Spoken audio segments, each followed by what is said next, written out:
So we also post already a opening question in Slido.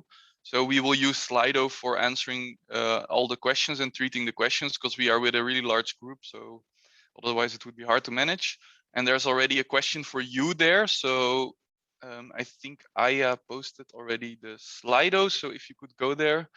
It is basically asking you if this is your first milestone review that you attended, or did you already attend one before? Just an open question. And of course you can answer anonymously, it's just a vote. So then to get into the Zoom technicalities, very quickly, some practicalities. So please I see already a lot of people did this, but please, if you didn't put your real name, just rename yourself and put your organization behind your name or the program you represent. It is just easier communicating. So yeah, you can do that next to your name. You can click more, or there are triple dots as well where you can rename yourself. Then some simple housekeeping. So I already said we use Slido to answer questions and treat questions. So there will also be a Q&A session at the end. And if we see a lot of questions, we could spontaneously also answer some questions. But in principle, we have a Q&A session. So ask your questions in Slido and they will be answered. If we do not manage all the questions during the meeting, of course, we will answer them and publish them, and then you will also have your answers. Also, other housekeeping rules, please stay muted, unless you're talking, of course. Contribute and share, any ideas are welcome, be open and be patient.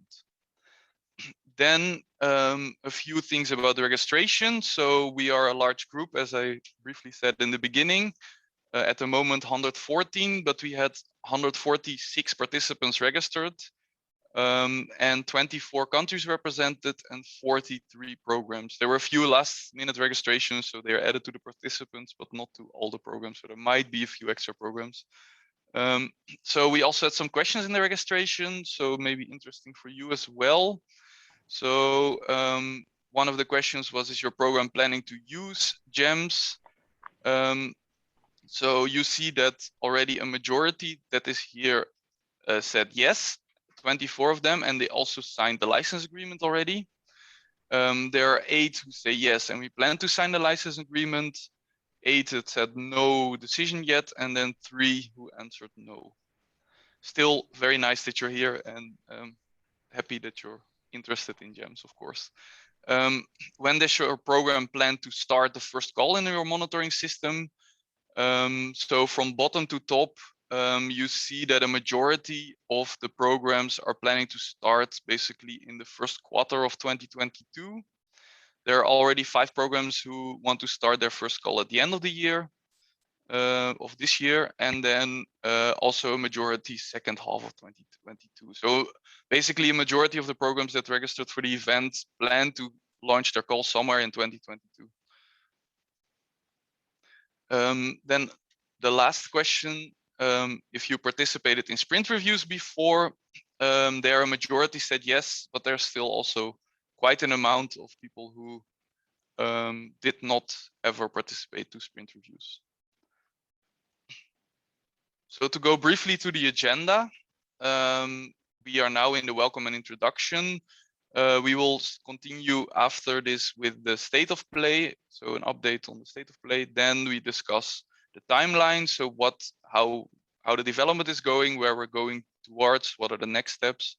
Then we do a software demonstration to show you what was included in the 3rd milestone and the 3rd release. And then we have a break of 10 minutes, also important. And then we will do a session on user support and communication channels. So how can you reach us? Also some details about the user support in general. As I said already, you can use Slido and use the code. Also the code is in the chat to go to our Slido channel to ask questions. And we will have a Q&A session. And then at the end, we close around 10 minutes or 20 minutes before 1. So that is very briefly the landing and welcome. And then I would like to hand the floor over to Aya to present the state of play. Yes, but before we start, we can show you the results of the voting. We are happy to see that there are many people who already joined the previous meetings, but there are also many who are new to our milestone review meetings. So let's then move to state of play.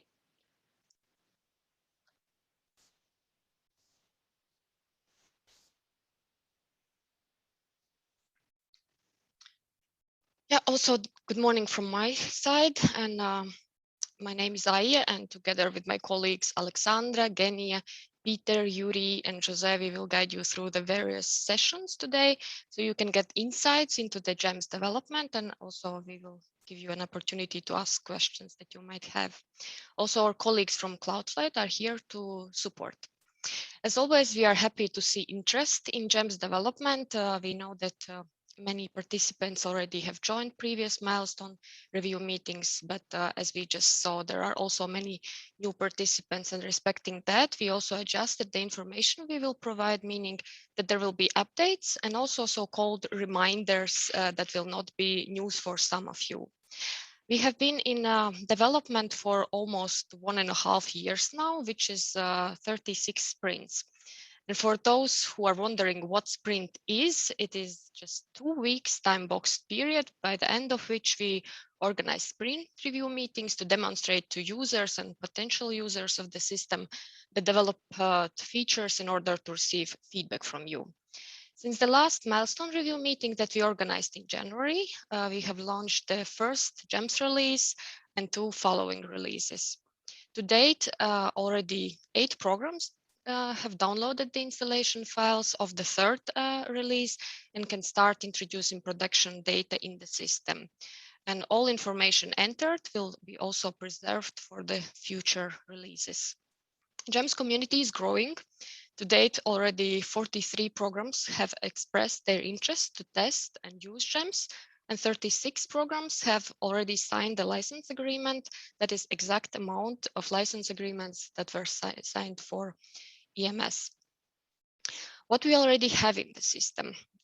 Additionally to the fully functional parts that were delivered with the first 2 releases, and features in progress from the 2nd release, 3rd release completed the features started in the 2nd release and finalized them among developing the additional features. Some of the features you will also see later today in the demonstration. Development of GEMS wouldn't be possible without collaboration with the GEMS core group and user group. Both are forming a pool of indirect knowledge that is crucial when analyzing the requirements of programs.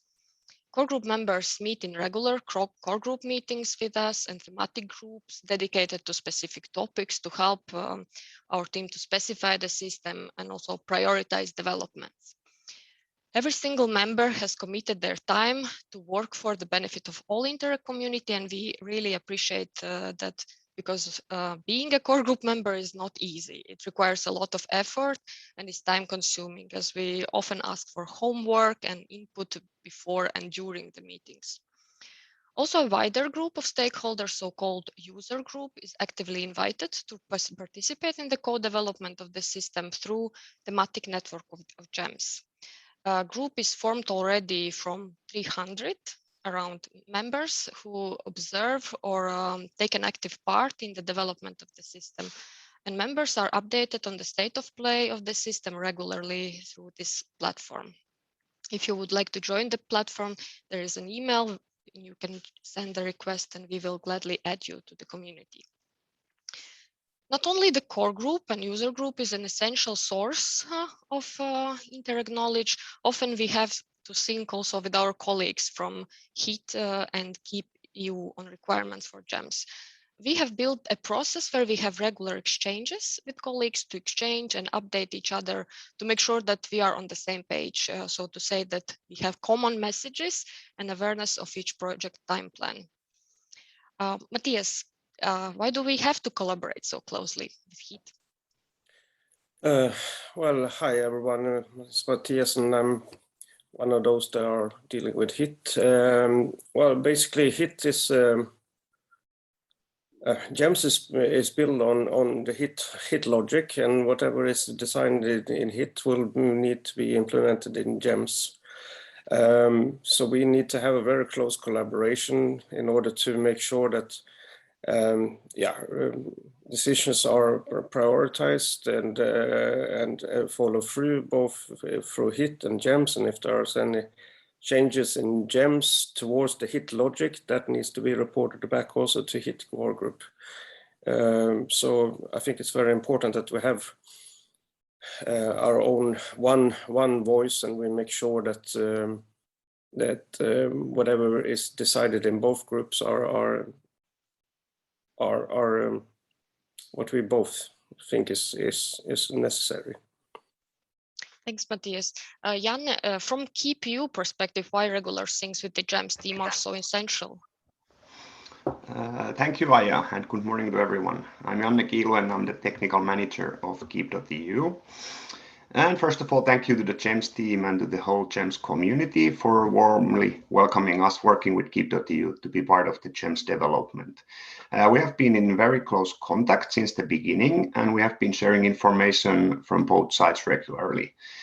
And it's extremely important that GEMS and Keep.eu teams are in full sync due to multiple reasons. It's essential that our two teams are in regular contact so we can be sure that all relevant program, project, and partner data can be transferred from GEMS to Keep.eu fully, on time, and with a great quality. And this will also significantly help the programs using GEMS to focus their resources to running their programs and not having to worry too much about how to transfer the data to Keep.eu and if the data is in a good quality. Thank you. Thank you, Janne. Let's continue the same way also for the future. There were quite some of you who mentioned also at the registration that you haven't participated in any sprint review meeting. We want to use the opportunity to encourage you to join.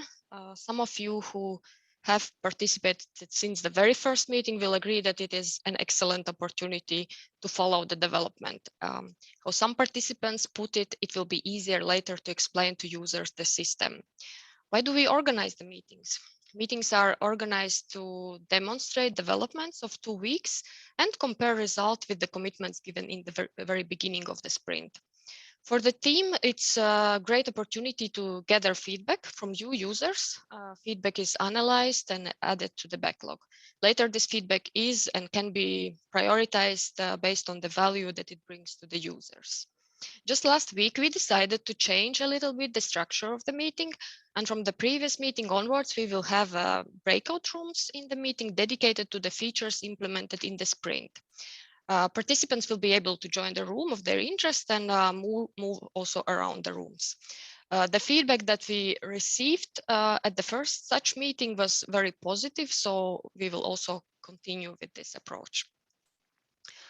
But now we have had already 36 sprint reviews, and we are in the middle of the 37th sprint.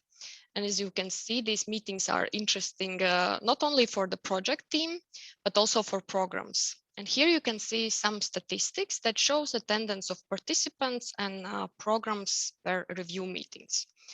There are programs who have missed just few sprint reviews. So they have been with us since the very beginning of the sprint reviews.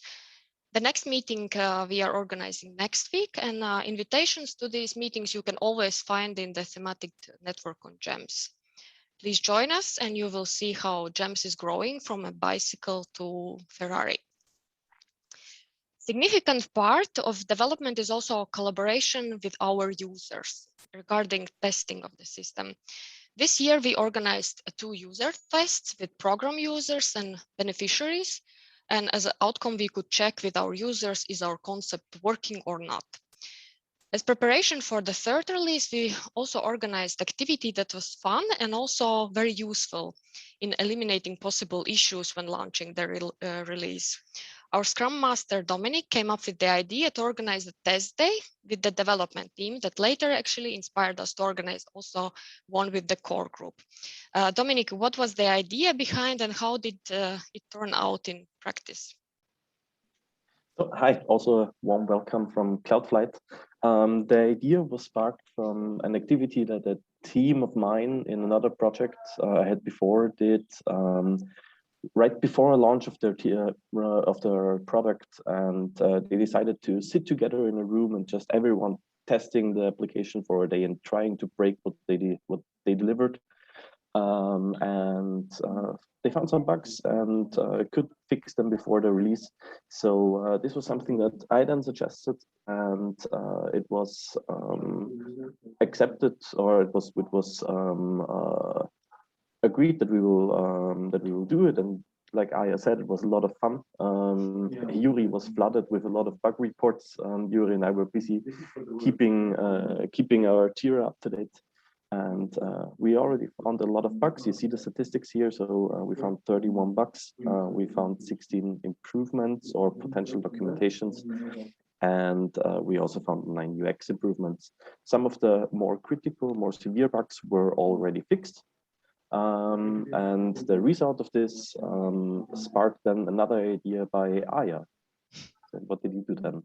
Yeah, so just after, we all organized also test day with the core group members that also had really valuable outcome. All core group members, all took part in the testing, and quite some issues were detected, mostly possible UX improvements. And all these major issues that were found were fixed and included in the third release, and part of the findings were also considered as nice to have, so for the future.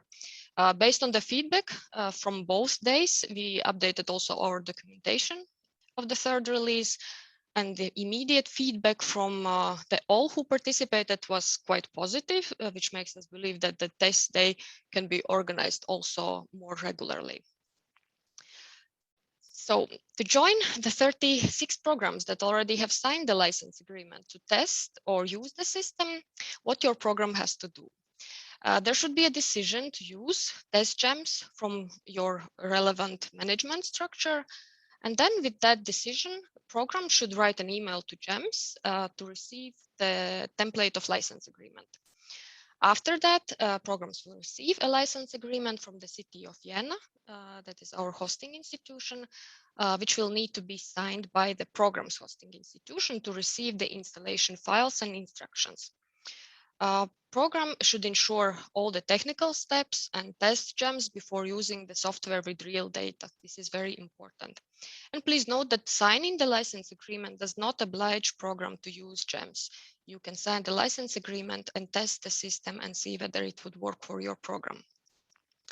There are also some technical aspects that must be met to settle gems. Detailed specifications are available in GEMS help desk, particularly documents GEMS technical specifications and GEMS installation instructions. You should ensure that a competent IT officer who reads the documentation and that you can meet the requirements, including having a budget for the maintenance and any customization if your program would need such. Also, Interact strongly recommends that every program maintains a separate test environment to check all the updates before installing them on the main system, ideally as a part of IT maintenance contract. And programs who sign the license agreement will have access to the source code, enabling those who wish something extra to create their add-ons.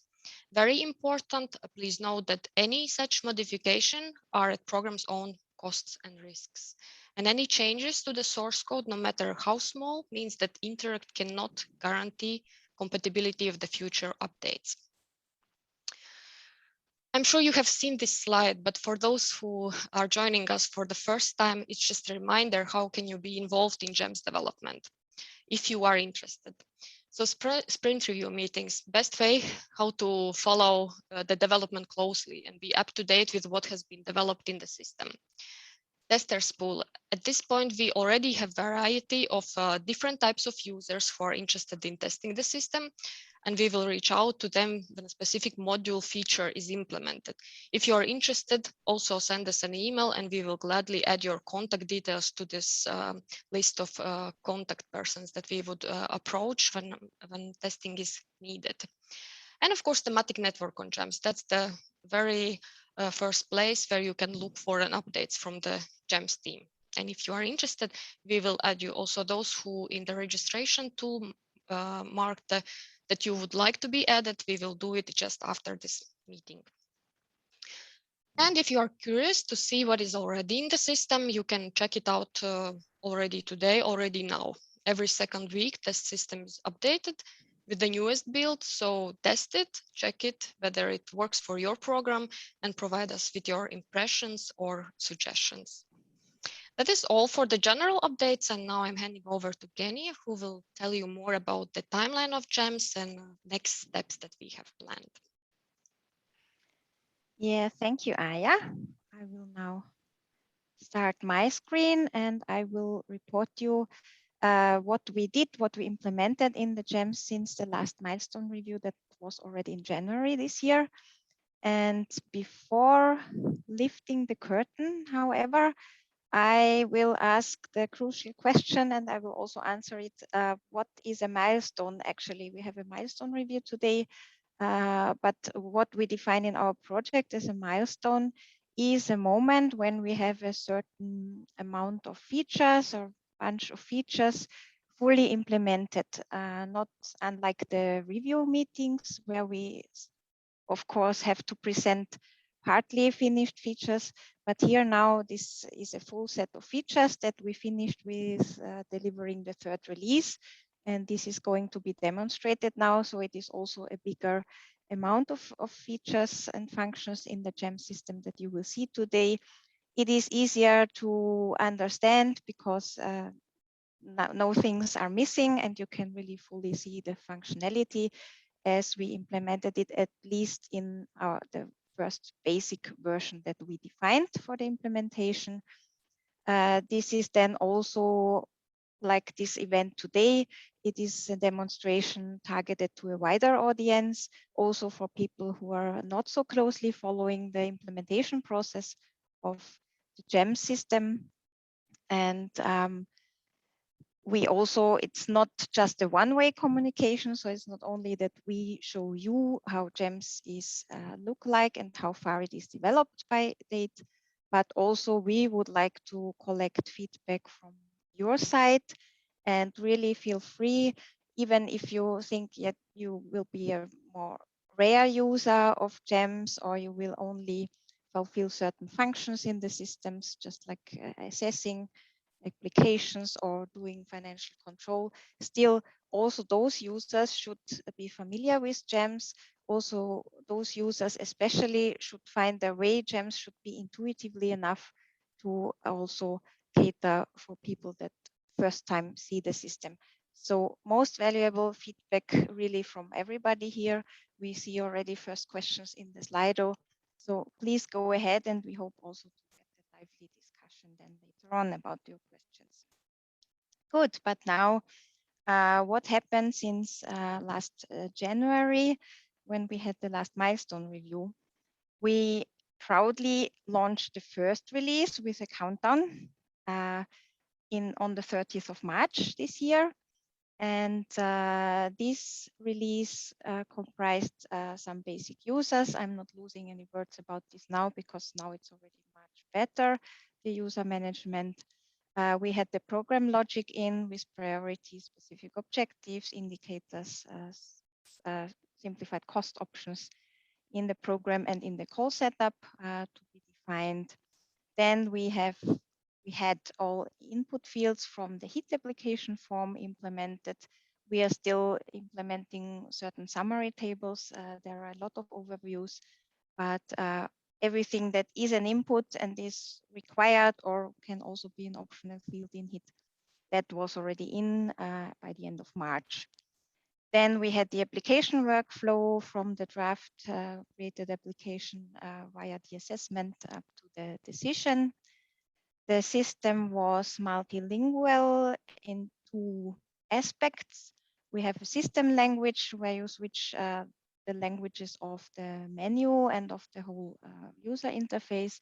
And also we have application form languages that can be a different set of languages than the system languages. And these are the languages the application form is being translated into, and also the application form has to be filled in. Then an audit log was implemented from the beginning on that records all the status changes and all the important events that are triggered in the system. Only 2 months or 4 sprints later, we had the second release. This short time was thought because programs would start working and installing the first release, and then maybe to fix most urgent things. Anyhow, we had time, short time, but still to develop further features.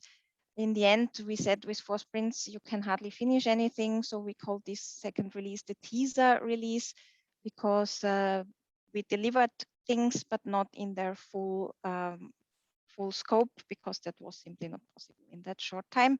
But users could already see how it's going to work. For example, the system privileges that were started, and as opposed to the 3 user roles we had in the beginning, now you can define any role that you need, and you can also customize the roles. The role management, privileges management, we intend to make it easier than it was in EMS. It follows more the menu structure and the actions in the system, and it should be better understandable. And we hope also you will appreciate this, and we of course look forward to feedback also to this feature. What we could finish is a basic workflow for a 2-step application procedure. So we just implemented also all the steps and statuses for the step 1. And versioning we started, so certain parts of the application form could also be seen in their historic versions, and the versioning itself was of course introduced. That means that when an application is being created, the first version is being created, and then whenever an application is again, a submitted one is again returned to the applicant for modifications, another new version is created. But all these historic versions are stored in the system and can be viewed. What we also started is the pre-submission checks that allow for a completeness and consistency check of the application form, and a successful pre-submission check with no errors, no missing fields is a prerequisite that you can submit an application in the GEMS system.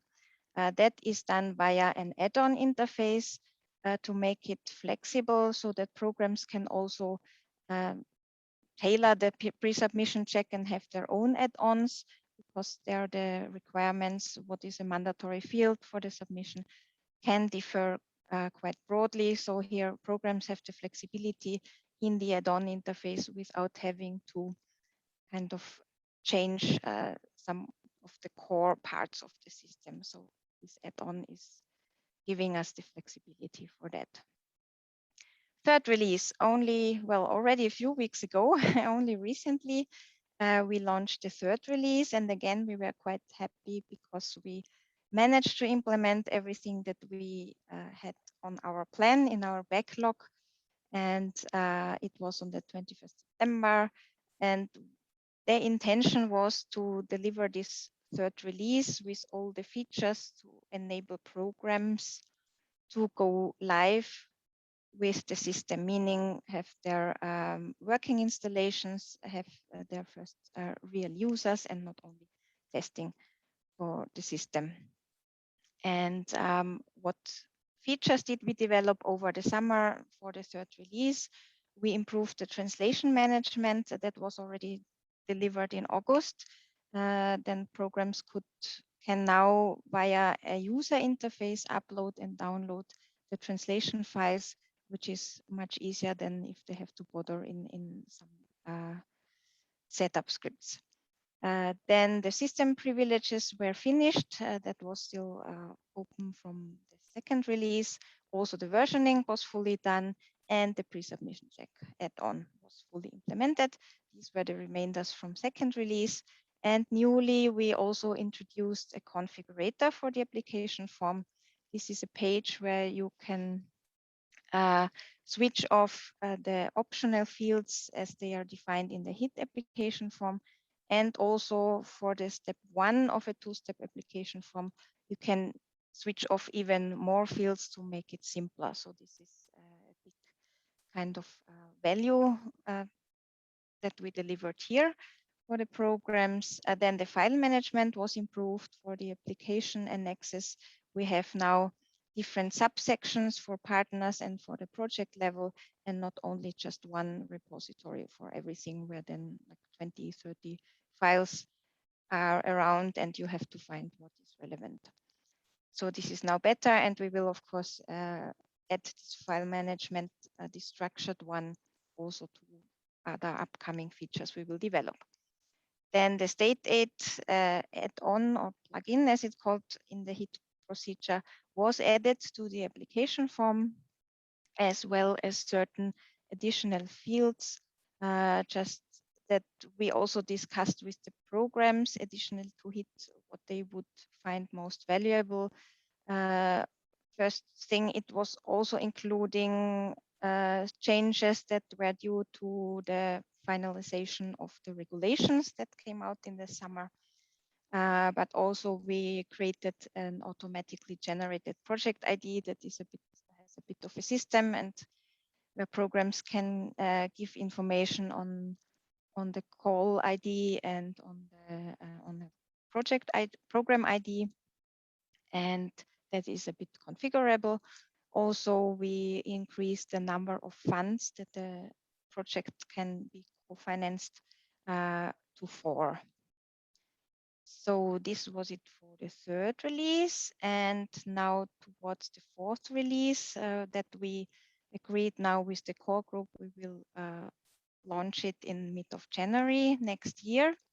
And this should then really include the final features that also enable programs to start their calls in GEMS. This 4th release will include an automatic notification for the user registration. So this is an additional security that not everybody can just quickly register, even if no real person is behind or the wrong person is behind. But now there will be an email sent to that user, and that email contains a confirmation link.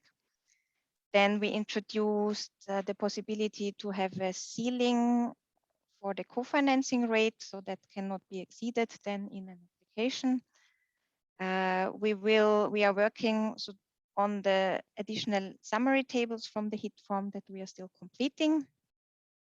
Also, there were some additional fields added in the last HIT core group 1 month ago.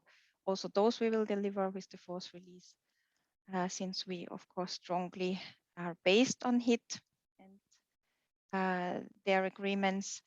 Then we will have an export function for the data from application forms, and especially also the budget data. It will be PDF and CSV format. CSV can be easily imported into Excel. So also calculations can then be done on top of these exports. Then project privileges, as opposed to the system privileges, the project privileges allow assigning applications to certain users, for example, for assessors, that they do not see all the applications, but just those that they are dedicated to. And this we will deliver, but there will also be another part of project privileges that will then be left over for the next year. And also modifications, as we agreed with the core groups, we will start developing this epic, maybe not fully finish it, because from the prioritization, all those other features above were more important and have more value for the time being. Modifications will then become relevant also later on when projects are contracted. And we are also reworking other parts, but maybe this is the epic, also the project privileges that we will not be able to fully finish. This is more or less our security buffer if the planning is, for some reasons, unforeseen issues or whatever, not accurate. Yes, and then for the summer 2022, this we still have to, of course, discuss with the core group, and this will happen in the next meeting. This is why also you see the juggling hands here on this icon. But of course, we already have a suggestion and an idea in our backlog, we have more or less the full system already planned in the backlog, but still, yeah, certain features might be shifted forward or backward still, but this is the agile life anyway we are facing. And yeah, what is the plan? To continue on the project privileges, as I said, we leave a function also for next year development, and that is assignment of controllers to projects. Then we will implement lump sum payments because these will be the first payments programs will be launching. Then data exports, we will continue with like program level exports, sorry, lists out of the system, user lists, lists of applications that will then be subject of next year's development. Then the reporting is a very crucial and complex function to be implemented, and this is why we give it high priority, and we decided to start as soon as possible, especially financial reporting, as you can imagine, also controlling then of financial reports will follow. Contracting feature here, we will also start with some very basic, just more or less moving forward the status and adding a few features that are more or less the must-have features, just also to enable us to start with the reporting, because yeah, only a contracted project can report, of course. Then we are also starting a development of small project funds. First, really the small project funds. Projects will be enabled in GEMS, in calls, and we will extend the automatic notifications, so not only registrations of users, but we are defining a list of certain actions and events in the system, and those events will then trigger automatic notifications to those users who have a certain role or to those users who are assigned to a related project. So how do we continue? In autumn or then also next year, we still will provide the interface to keep. Then the project level reporting is the next step, including regular payments to projects, the monitoring on the program level reporting to the commission, payment claims to the commission, audits, recoveries, etc. So all this plan is also on this feature plan that we regularly issue and also update it. And I will also share it in the chat in a minute. And yes, as I said, what happens in 2022, we will still discuss with the core group. So this will definitely be still subject to changes. But this is more or less the plan and what you see and get in the GEMS system. So thank you very much. This is now the end of my presentation, and I have to find the button now to stop sharing. Yes, thank you. Yeah, so we will continue the next part of our event, which is the demonstration of GEMS. Just for your information, as this is the third milestone event related to the third release, the demonstration you see will be based on the third release of GEMS. So meaning maybe some of you were in the sprint review meetings that we had since September, where already new features were presented. As Genia said already, we have now this email registration in the new system. But this is in the fourth release, so it will not be presented today. So all the features you see are part of the third release, which was already delivered to programs and can be used from now on. And with this, I would like to hand over to José to start the demonstration. Hi everyone, good morning. So it starts with me as the administrator. Just give me a second so that I set up everything as it should.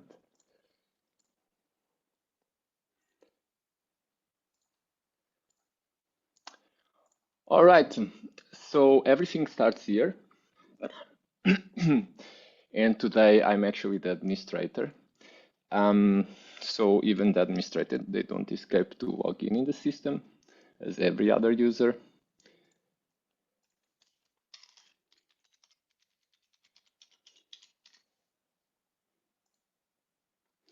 Yeah, so we are in.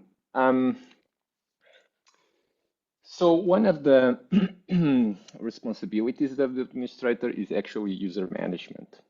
And that's pretty much a task that it's done in this section system. When we get here in user management, we can always access to the list of users and so on. And we have something called roles, you know. As Kenya said, GEMS comes with 3 predefined roles, which are the, you know, the biggest archetypes that we find in the generic Interact program. The administrator itself, that is me actually. The applicant, which is the default role. This icon means that when a user is registered, you know, in the landing page, it is automatically an applicant user. And the program user. And these roles can be always configured. There's what we call the UI tree privilege, which sets what you can do and not in the system.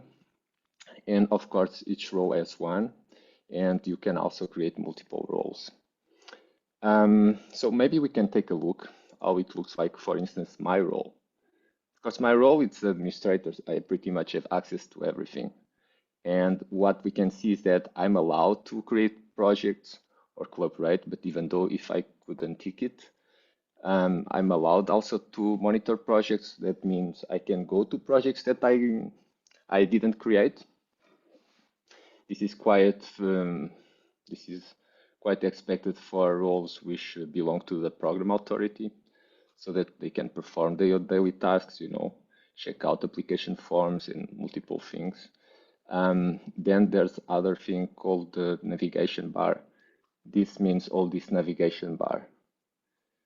You can also set what level of privilege you want there. You can hide or show specific sections. I think the first thing that pops up here in terms of privilege, first of all, I would say that we put a lot of investment here because it's a very important section. You know, of course, if you come from a system that was tailored to your program, you might not find it much. But a system like GEMS, it's a joint monitoring system where we have a lot of programs, so that we have to put a bit of effort that every program can somehow find the best configuration in the system and no program gets behind. So that's what we did here.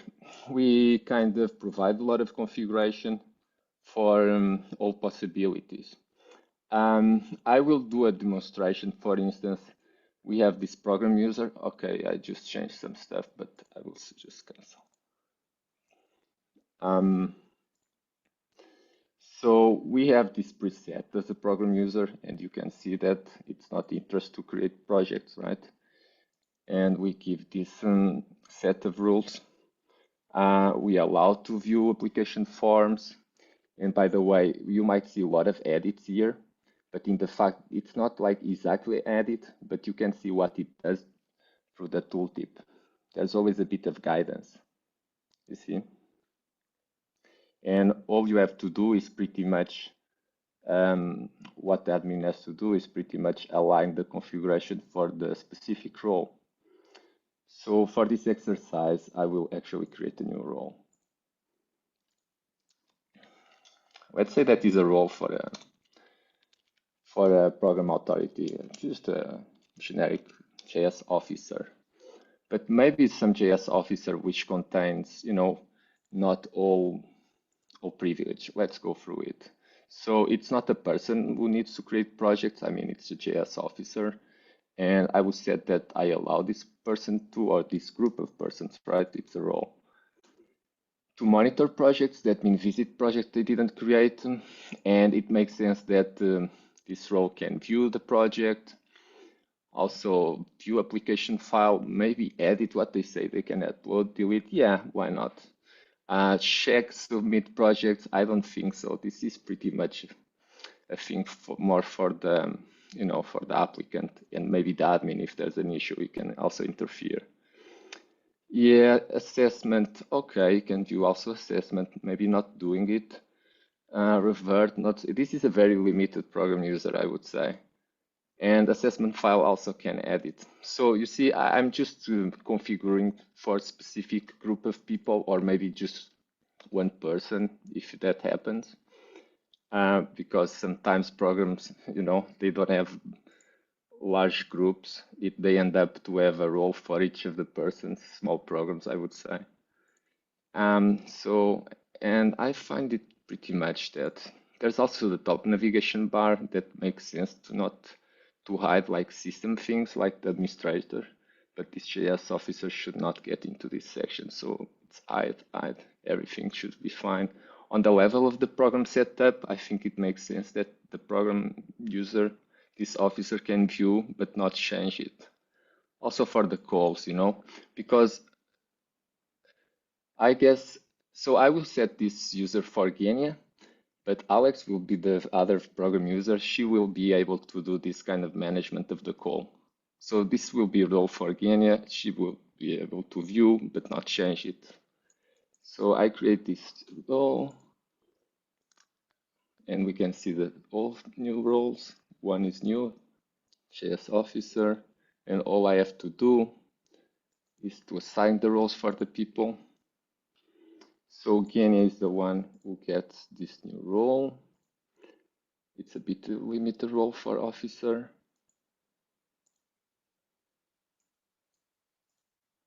I will give to Alex the other role, which is program user. Okay, she's already actually.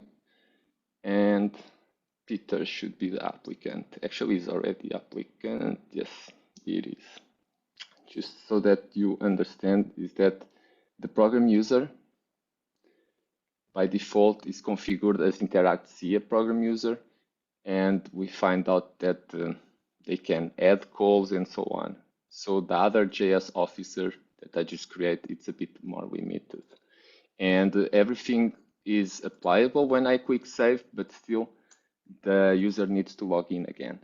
And I think we can simulate right now that.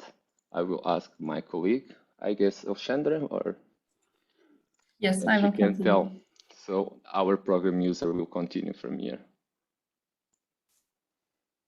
Yeah, thank you, Julien. So I will share my screen. I hope you can see my screen. So I know my login because I had already my user. And as Jose just showed, I am a program user. If I log in, I see, I can make it a bit smaller so we can see a bit better. I come to the welcome page, which is the dashboard. I see my applications, even so I don't have applications because I'm a program user, and I also have none assigned at the moment.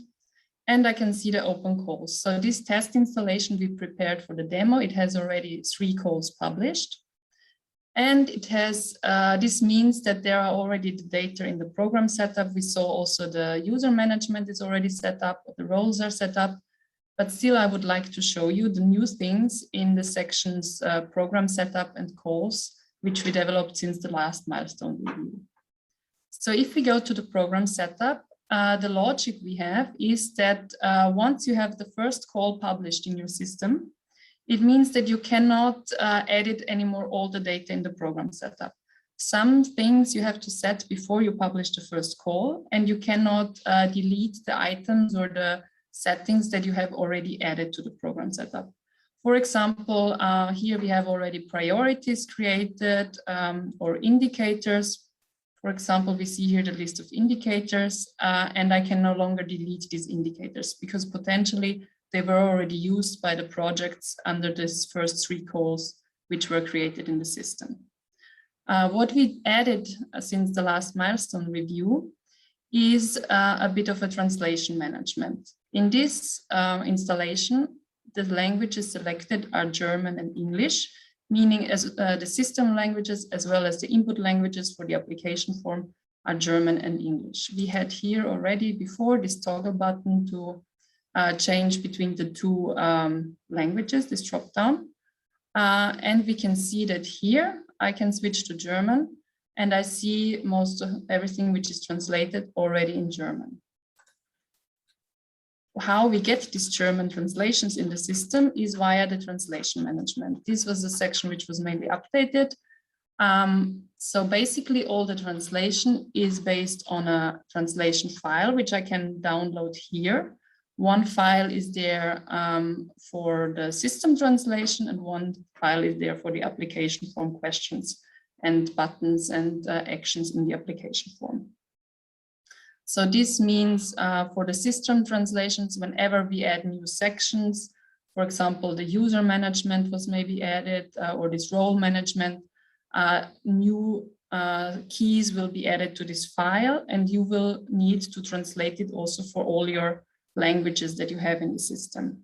For application form, it is more or less the same. However, very soon we will also finish the overview tables, and basically then this file will be stable, so there will be no need to update it with every release because the application form will be already finalized. But meaning that if there are new sections created in a further release, I just download the new default file. I can open it with the editor and I see all the translation keys, and then I save the same file with the German translations. I replace all the English translations with the German translations, and I can upload here a new file. As you see here, the file was already uploaded as well for the system as for the application form. So this is why if I switch here to German, I can see everything in German.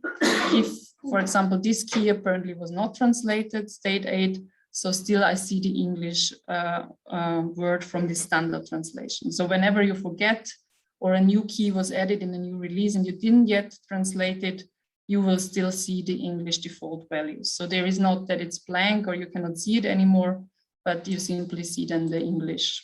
Also, if you have no file at all, if I would now have, for example, Espanol as another language here, but no file, you would simply also see everything in English, even if you change to Spanish. So this is, of course, the task of the program, to make sure that the files are always up to date, but you don't need to reinstall the whole system for changing or updating the files.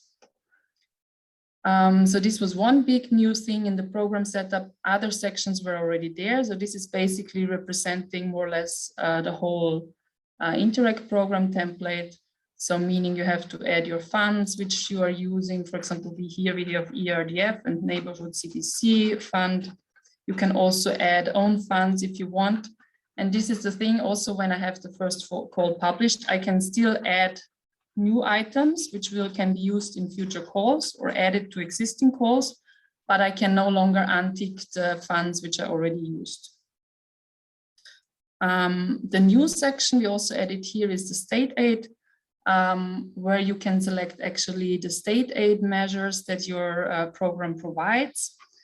We got from our colleagues from Interact working on state aid a predefined list of measures, which you can find here. So if you want to add a measure, you can select it from a drop-down where you have more or less all applicable GBAR articles, as well as the minimis, as you can see, the different types of the minimis. Or also if you use another block exemption, not the GBAR or something else, you can simply also use other and define it yourself.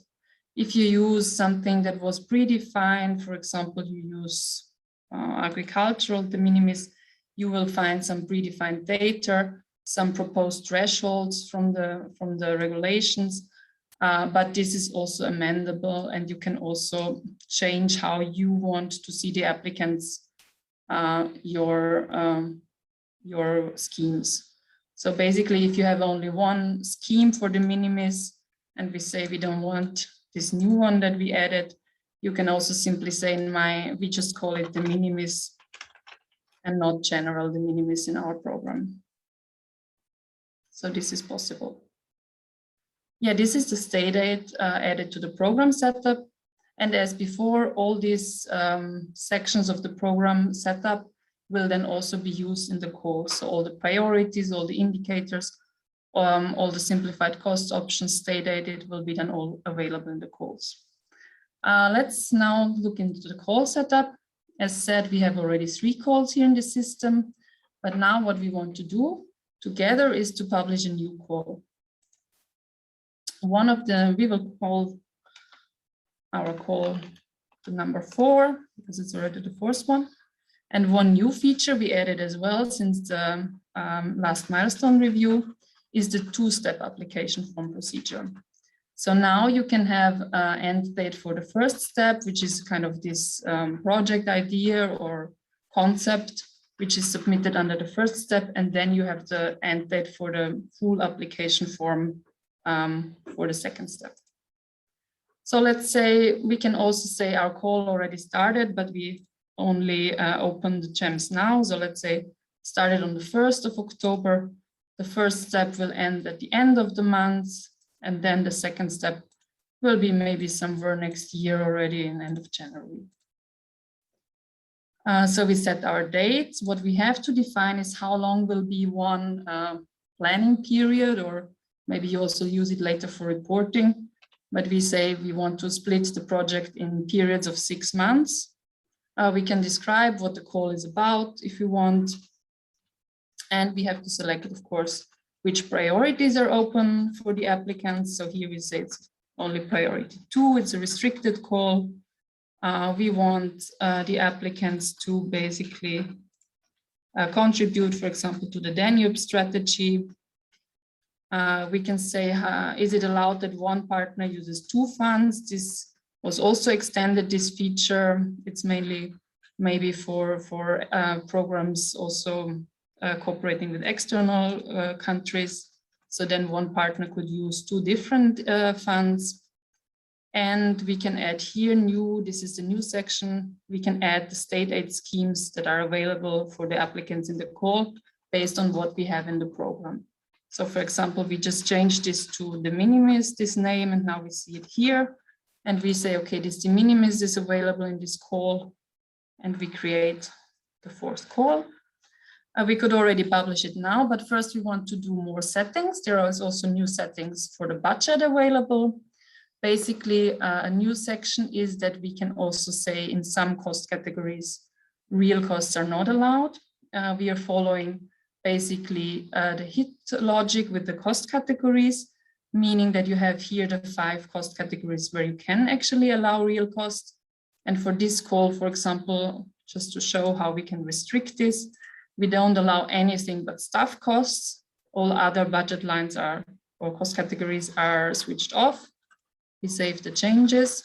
And instead of using these cost categories as real cost, we can say, okay, every applicant has to use actually this other cost flat rate of 40%. They can also not lower it, it's fixed to 40%. So basically every budget of every partner will only consist of staff costs and of this other cost flat rate. But what they can add, we can allow that they add a predefined preparation lump sum. This we have defined in the program setup. So we will just activate this one for the call. And we can also say, okay, for staff costs, they can use real cost, but potentially they can also use some predefined unit cost for staff. So this is, for example, an hourly rate of 55.56 euros, which is predefined also in the program setup, and we activate this for the call. All other options are maybe for other calls, but not for this call, so we don't activate them. And the last step is actually to set also the fields of the HIT template for the application form. This was something which was missing before and is also a big development step, that we can switch off all the optional fields that were yellow in the HIT template, if you're familiar with them. And you can configure your own application form for your call now with this application form configurator. It will look different depending if you have a 2-step call or a 1-step call. Of course, in a 1-step call, you can only show and hide fields. And in a 2-step call, you can also on top decide in which step, which field should be available. Many fields, or quite some fields, are mandatory in HIT in the sense that they are not yellow in the HIT template. So the HIT core group agreed to have this as minimum fields for the application form. And all these fields cannot be fully hidden. So they have to be at least used in the step 2, meaning all the fields where this button is light blue, I cannot switch off the field fully. Here, for example, state aid, it's an optional plugin. So meaning that the sections related to state aid, I can fully switch them off, not use state aid at all in the application form. But for other fields, like for example, partner roles or lead partner or partner, or the name of the partner and so on, I have to at least use it in the step 2. But let's now configure for this call. So we say, okay, some data I also need to have in step 1, because for example, without the project ID, the system would not work. So this we need for sure, also the acronym. But we can say on top, we want the project title already in step 1. And we also, on top of all this, we want also project summary. Then other sections, we probably leave the standard settings because we are happy with it. We don't need anything more. We are fine that all this is only added in step 2. We don't need it for step 1, all this information about the partners. We are fine that a budget will be only added in step 2. We don't want to use any budget in step 1. But once we use the budget in step 2, we want actually to have periods in the budget tables. We want to see some co-financing. And for staff costs, which is the only real cost category we allow, we want to see all the information. Other cost categories, we will not switch on anything because we don't use them. What is also new is this state aid section in the application form. So this we also want to see in step 2 that it's filled in. We allow associated organizations. And then with this, we are already quite happy. The only thing we want to add still for step 1 is maybe to see some result of the project so we can assess if the project is valid for step 2. So let's say the project result, we also switch on for the first step. If we are happy with this, all these settings, we save the changes. We can still scroll through the tree and see if everything is fine, what we did. If you're happy with how it looks like, we could still make some more changes if you want. But if we are happy, we check once again our budget settings. All is fine. And then we say, okay, let's start this call and see that the applicants can apply for it. So I published the call. I see it in here now in the list as a published call. And with this, I can hand over to our applicant, Peter. Thank you. So I guess I read somewhere on the website that there was a call published. So I'm going quickly to Jems to see what's going on and if I can bring in my project ID. As you can see already for the login, basically I could create an account because there was also a default role that Jose said. So if I would create an account, I would be automatically applicant. But I already had an account in the system as applicant, so I just log in using my account because I already had previous projects. You can also see that before you log in, there's a bit of information here. So if there's any issues, you could contact the help desk or an email, and you can also change your language. So if I would prefer to do the whole system in German, I could change it. But for English is fine for now. So I log into Jems, and the first thing I see is already that my view is different than the one of a program user. So I have a limited view. I can see my user data, so I could change my last name. And I can see the dashboard. So I see I already had some projects, as I said. And I see that there's a new call available. There's also currently other calls. So apparently there's some overlapping calls in this program. So I could apply also still to some other ones. But you can also see that one call has expired. So I can no longer apply for that call because the time has passed. So let me apply for call 4. And now I can already see some basic view. So I can see as an applicant all settings that were switched on. So you cannot see the settings that were hidden, but you can see the settings of the general settings that were switched on. So I can already have some basic information. If the call had a specific name, what it would be related to, that it's a two-step call, some period length information, what kind of priorities are approved or funded under this call, what strategies, etc. So I can apply for this call, and then I have to fill in an acronym. So I think I'll call it something like green circle. I can also see already in this first view the end date of step 1, and then also the final end date. So I see also I have 12 days left and 51 minutes to complete this project. So I just pick a short name, and I'm going back to my overview, and I can see that it's related to call 4. It's a step 1 draft. So I also have other projects in different statuses. So you see, for example, here, there's a project that was returned to me because I still had to improve the project further. So there are different steps, and you can see as an applicant also your own projects. Of course, not other projects, only the ones you create. So I see also the information here again. I can also navigate back to the call in my project overview. I could also hide the site navigation. So this is kind of UX and UI, so user interface and user experience. Here I see the application form. It's the first version I created. And there are some sections. So you can see that not all sections are there because it's a step 1 application. So some fields are hidden and some sections are hidden. But I already have some things to fill in. So I could give a project title, maybe related to circular economy as well. So I could put a text in German and a text in English. And then a project duration, say this project lasts 2 years, and then choose environment and some specific objective related to circular economy that the program set in the call settings.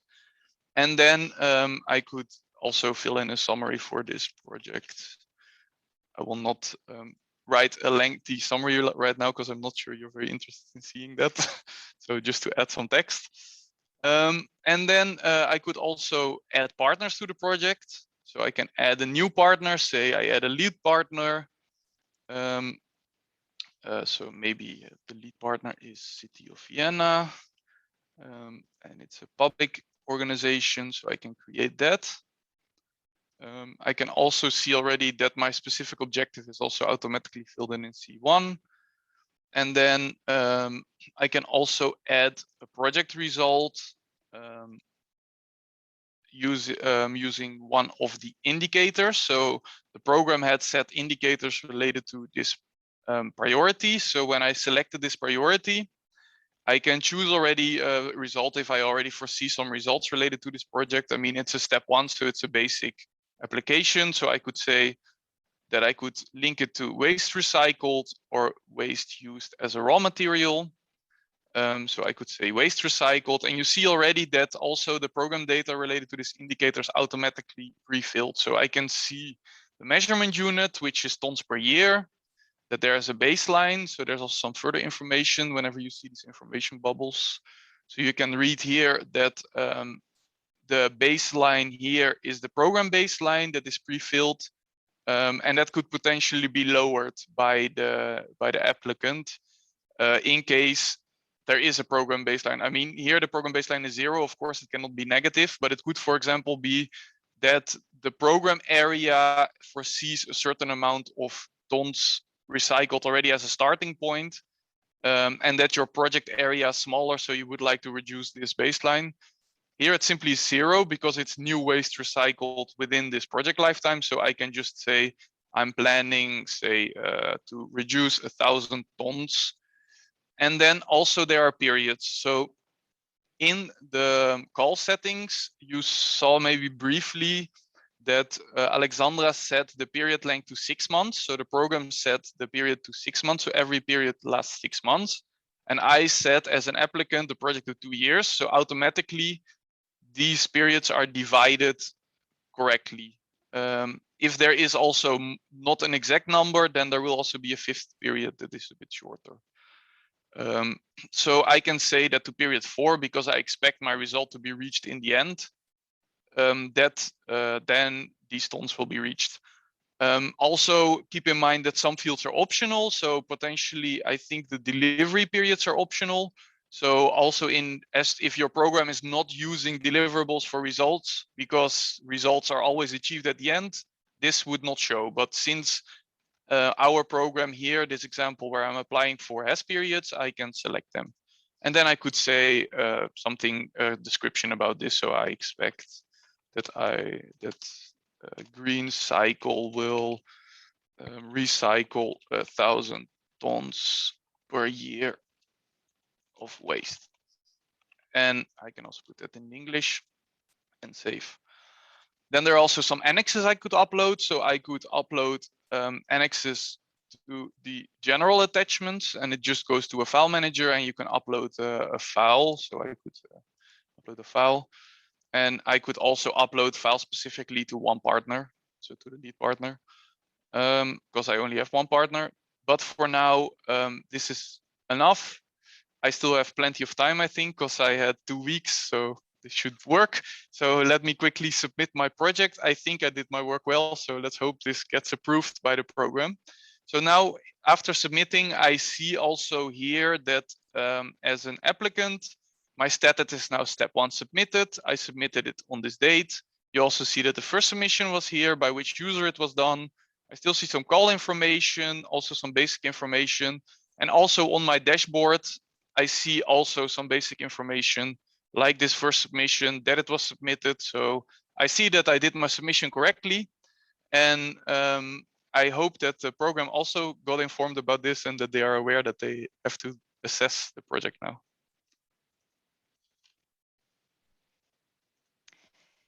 Good.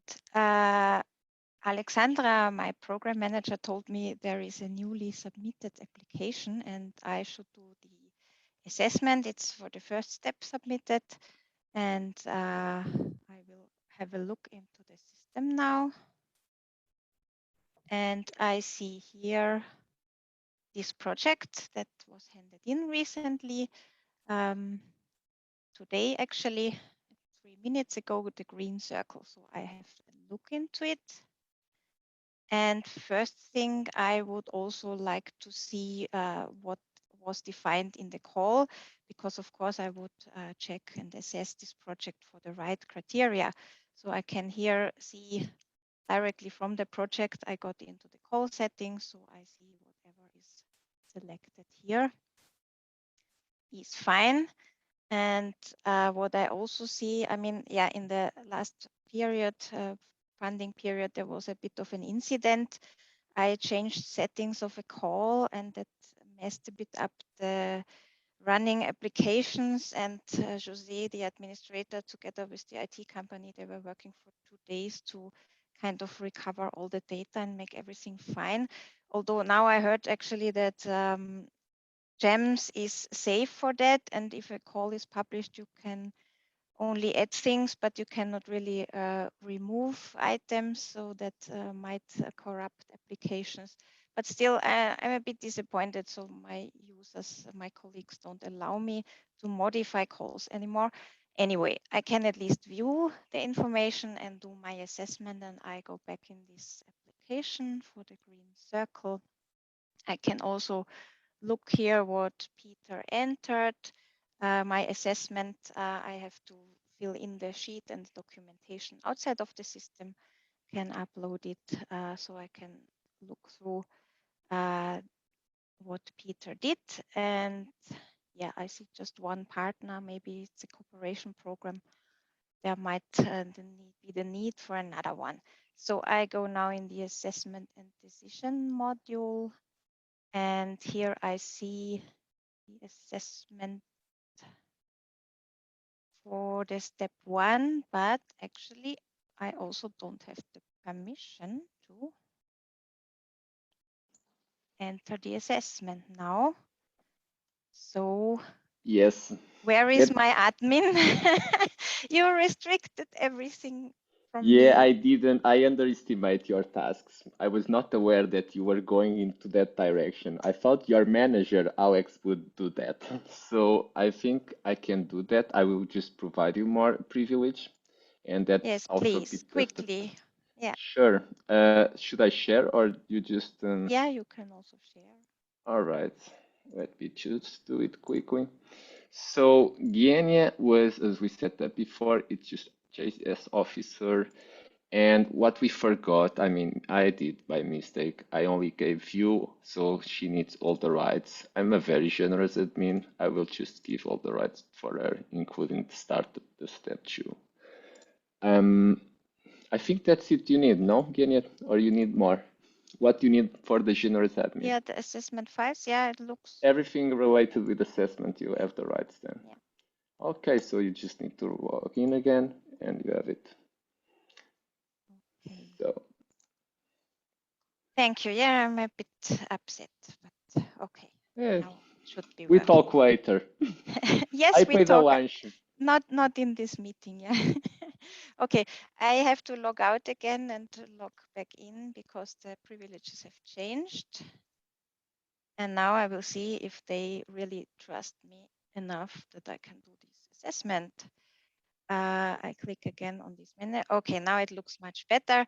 So I have here all the buttons I need, and we are going from bottom to top here. And I do first the eligibility check, and I think, yeah, eligible the project is. So I would say it's past the eligibility assessment, and I submit this. And there is always, for all these critical operations, of course, a confirmation requested. So next, I check the quality of the project. It's step 1, so that is also just a low number of data, but quality is all right. Anyway, there is just one partner, and I make a remark here because, of course, this is a cooperation. So I submit the quality assessment, and now I can again view what I entered here anytime, and then go back to my assessment panel. Next step, as I see here, is to enter the eligibility decision. So now this is really moving forward the status of the project, and we said it is eligible. I also need to enter a date, and surprisingly, today's date, and I submit this eligibility decision that is in line with my eligibility result. So I can also upload here the checklists for the assessment, and I'm going to do this in a moment. I prepared already a document here, step 1 assessment, and I upload it here. I can also add a description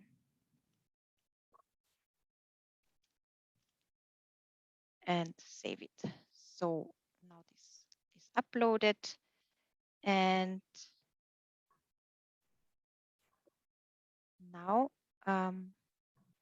yeah, I should still enter the quality assessment decision, the funding decision that is here on this button. And we said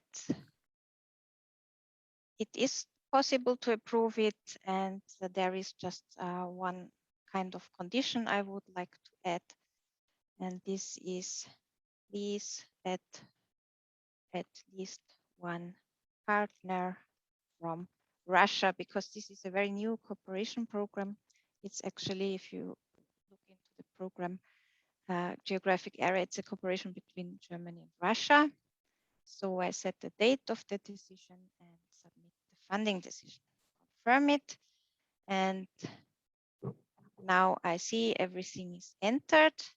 I can, of course, if I made a mistake, I can go back one step with my decision, but I can also go into the step 2, maybe have a look at the overview. Now we also see the status that it's now the step 1 application has been approved with the conditions.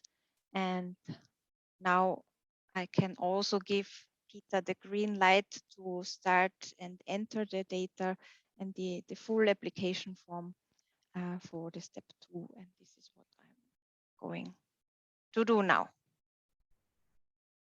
So it's Peter's turn again.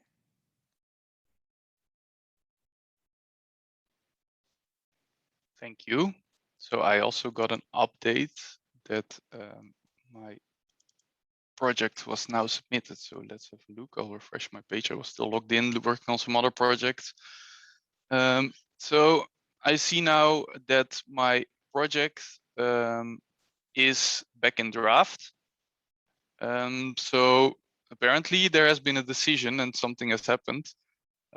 So I will have a look and I see that the project is now in version 2. So I see that there is an additional version, which is the current version, and I can still go back to my old version. And I can also see the data from that version, and I can go back to the current version.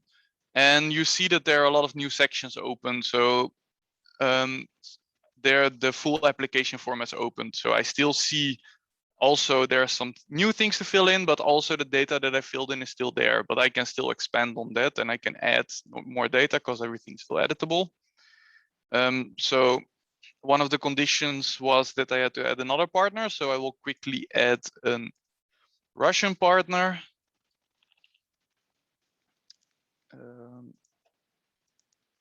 And then go into details on the on some new features that we developed. So one of the things that Alexandra, for example, presented was about the budget. So if we go to budget, you see that there's a very limited view. So if you would have all options on, you would really see a lot here, and you can really do all simplified cost options. And but for now, since she only put real cost on staff cost, I can actually only put staff costs as a real cost. And there I have some fields to fill in. So I can choose a unit cost. So then you see immediately that some things are pre-filled. So you see that here this German unit cost is filled in. I get automatically an amount that I cannot edit.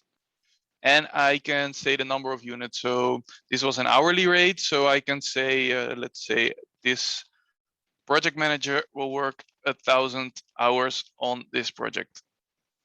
And maybe he does this evenly spread, but maybe not. Maybe he is mainly working in the first period. So I will put all his budget in the first period. So in the first 6 months, because then the rest of the project can take over.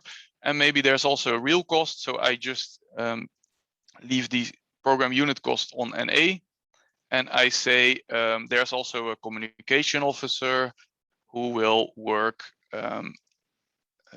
So I will say communication officer 1 FTE, so 1 full-time equivalent. And that is, I don't know, say 2,000 euros a month for a full-time equivalent. And that one will also work in the first period. Let's make it easy. And then there's also a flat rate. So I also see that I could opt for a flat rate. So of course I would like to apply to that. So this option, it says that it cannot be combined with any other flat rates, but there is only one flat rate. So potentially if I want to choose this and there are other choices, I cannot do so. So now if I add the flat rate, you will see that there is another column appearing, another section, and there you see that automatically 40% of what I entered is added on top to the budget. So you see that here now I get 23,000 euros on top, which is to cover all the other cost categories. So this is one of the simplified cost options. Another thing this partner might have to do is also identify his co-financing. So he receives some ERDF, and maybe this is an IPA or ENI program, so a neighborhood program, and they actually also have multiple funds that the partners by itself can choose. So maybe they have 2 funds, so ERDF and a neighborhood CBC, and therefore we can say that the partner has say 10% or 50% of ERDF, and maybe also the partner gets 10% of the neighborhood CBC. You can see that I cannot save because there's still some errors, because this is quite a strict section. So it says that the total of contribution, because of course this does not reach 100%, but 60. So there's still 40% left that I should contribute myself. So the question is here, does the total contribution match? It does not match the total contribution does not match the total partner contribution. So I should also add contributions. So I'm a public institution and say I pay 20,000 euros myself. Now you see that the difference is smaller, but it's still not matching. So maybe there's also another external contributor. So maybe say the Austrian government also gives an automatic public contribution, which basically covers the missing amount. So I could maybe simply do it even simpler and just copy this amount here. And now it is matching, and now I can save. So now we see also that all these amounts entered. So this is quite a complex co-financing, because of course, majority of Interact programs will only work with ERDF and then have some contribution sources and just have one fund per partner, or maybe have another partner working with a national Russian fund. But this is a complex one which has multiple funds. And since there were only 2 funds in the call, this one could only select, of course, these 2 funds. This was a setting in the call where you allow multiple funds to be chosen by one partner. And you can also see that these totals, subtotals are added. So there is public contribution, there is automatic public contribution, and then there's a total private of 0 because there's nothing private here. And then the total amount of contribution, which matches exactly with this contribution, and the total budget is 80,000, which was the budget I entered here. Then there is also a state aid section. So as we said, state aid was also added.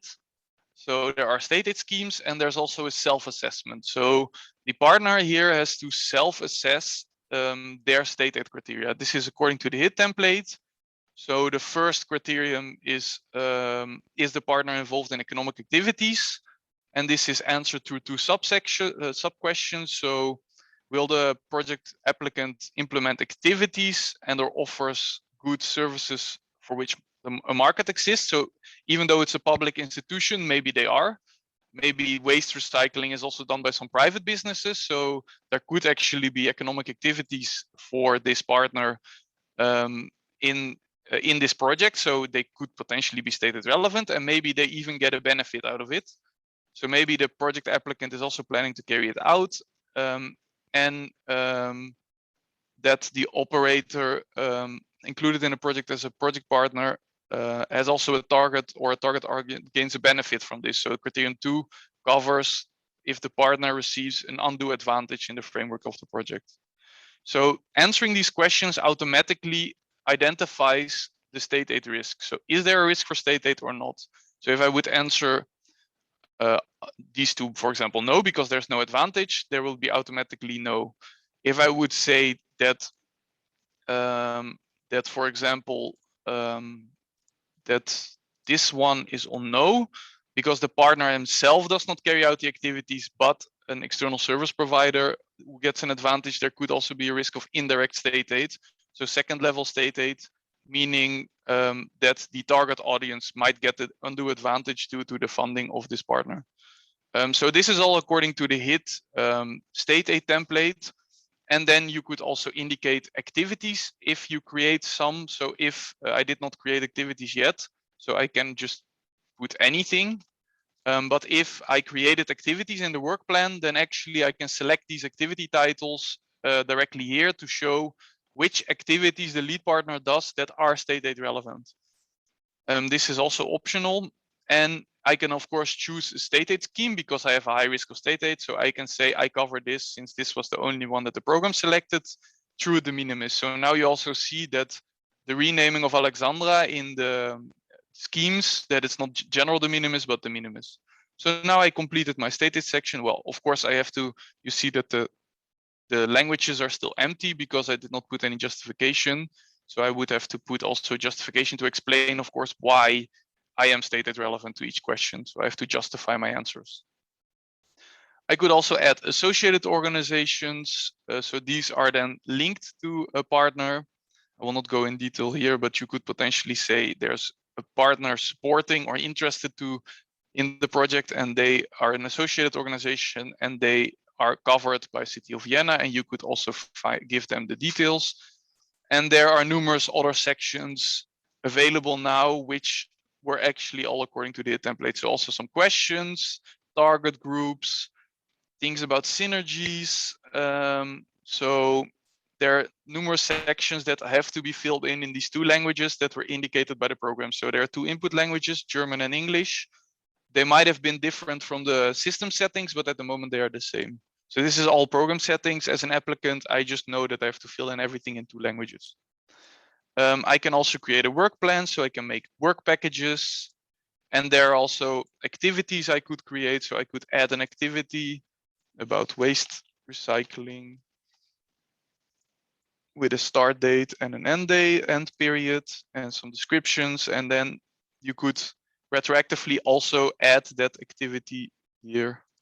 So now you can see that activity 1.1 from work package 1, the one I just created, is also added to the stated section. And I could say that the lead partner does this and that therefore that activity is stated relevant.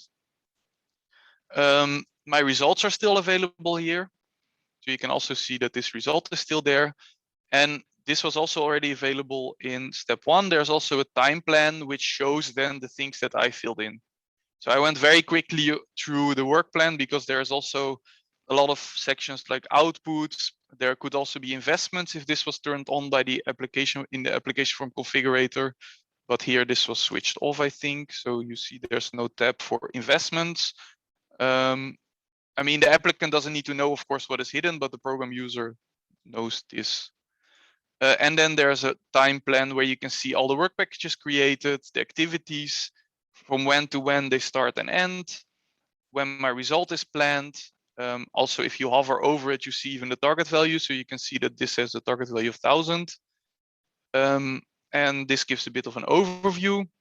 And then there's some other questions in C7 about project management, following the HIT template, long-term plan, and there's also some budget overviews. So here you can see that I did not complete any budget yet for partner 2, but that there is budget related to the funds I just indicated in for the lead partner. So you can see the ERDF amount, ERDF rate, neighborhood CBC with the rate, public contribution, automatic public contribution, and total partner contribution.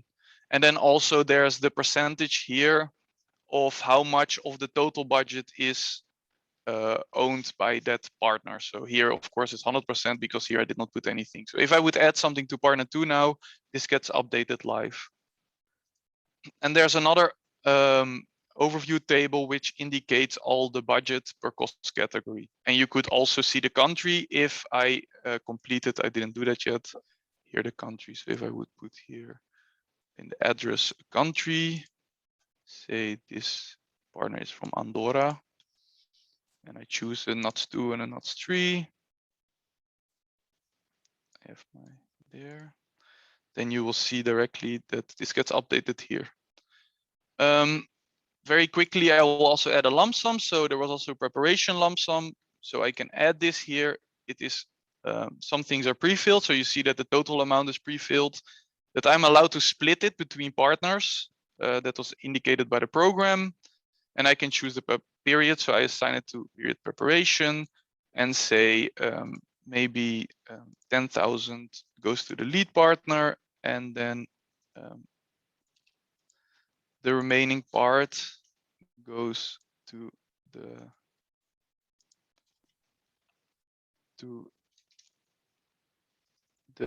partner 2.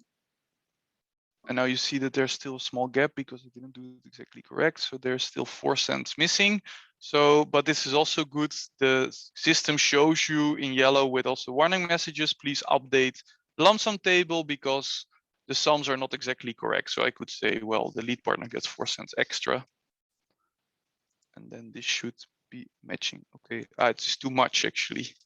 So it is because it's minus. So I put it on 0 and I reduce this one to 56. And now it is matching. And maybe I would just like to try to submit and see what happens. But I see suddenly that actually I cannot submit this project because the button is gray. And I have a new button, which is the pre-submission check. So let me just click the button and see what happens. I mean, as an applicant, I might just do this without reading everything in detail. And I see already that there are numerous errors. So this actually is the pre-submission checks set now by GEMS, but they can also be fully customized by the program. So it's a plugin. and it shows per section which fields are mandatory. So basically the applicant cannot submit until he completed these sections. So I can already see that section B is missing something and section C, that there are 26 issues here and 23. I can also look in further detail. So I see that I did not complete my partner identity. So there are still numerous fields to fill in, and the name of organization in English, the name of organization in original language, VAT, etc. There are also contact details missing. I mean, as I said, I just skipped through the partner section. So you see that I also did not put a unit type, a description on the staff cost. So I could have been clearer and put maybe also the description in German. I only put it in English. And the program requires to do everything multilingual. So I have to fulfill all these requirements. Maybe also state aid section. You see that for the Russian partner, I didn't do anything. And here also the justification is still missing. For section C, there's also details. So if I create a work package, I also have to add at least one output. And basically these checks can also be changed by the program. But in principle, if fields are turned on, they have to be filled in. So that is kind of the logic by the pre-submission check as done here. So they are basic checks to make sure that the application form is complete. I will not right now as an applicant fill in all these details, because then we are here for quite a while. I'm not sure you're very interested in seeing me filling in the application form live completely. But once I complete all of these, then actually this button will appear and I will be able to submit. And then Genia as JS officer, or Alexandra, if she does the full assessment, could then see the assessment and do again the assessment for step 2. So that was basically it for the very brief demo. If there, we could go to the next session. I think that was the break, if I'm correct. Yes, the next one is break. We could do it earlier than planned, if no one has objections. And please don't hesitate to keep posting questions. After the break, we will have another session, and then we will have plenty of time to answer all the questions in the Slido. So let's do the break for 15 minutes, as we have time, and then we will see you at before. Cannot hear you well, Aya. You're very low. Okay, sorry. Can you hear me now? Better, much better. Okay, yeah, so we see you at past, let's say, because then it will be around. And enjoy the break.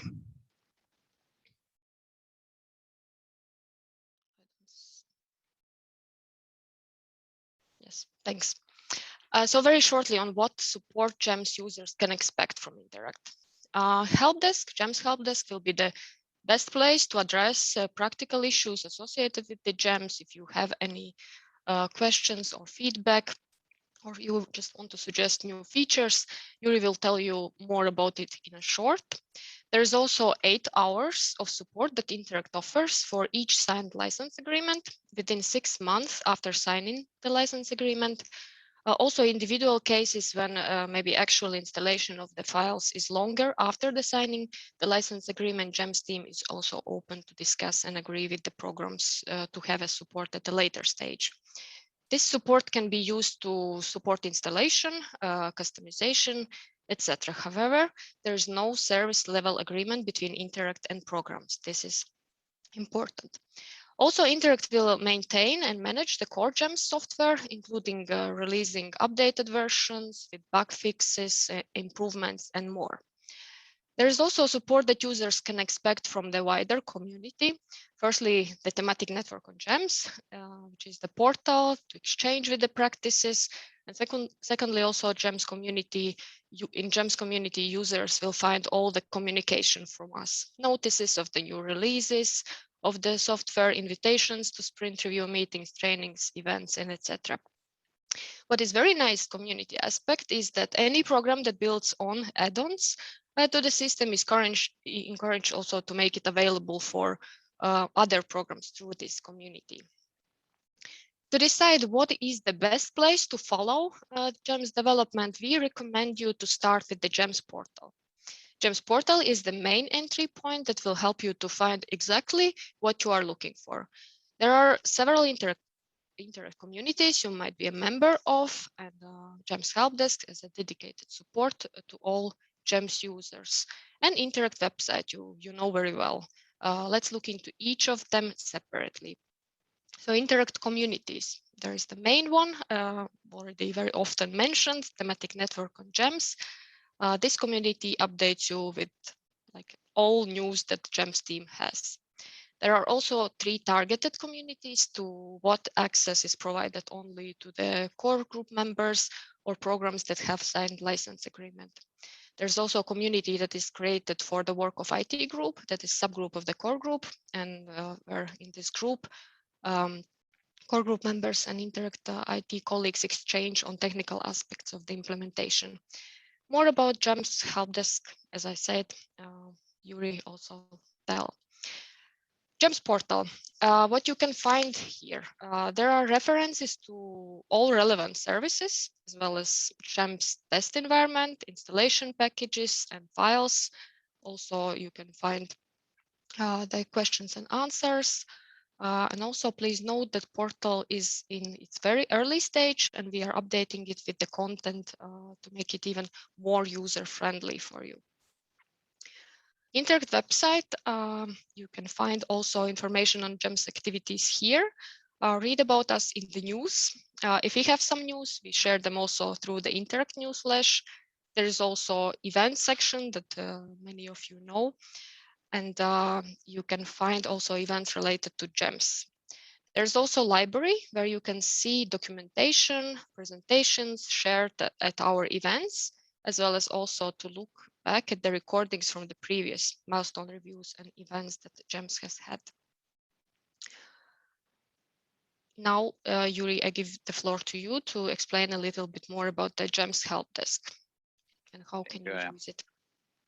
So GEMS Help Desk actually is our typical support system where you can create your requests and complain or actually express your wishes regarding the system, how should it work, and ask a question. Basically, it's combined with some sort of a library where you can find also some user documentation, which is actually currently up to date, and our documentation is also versioned. You can find currently 3 versions published there.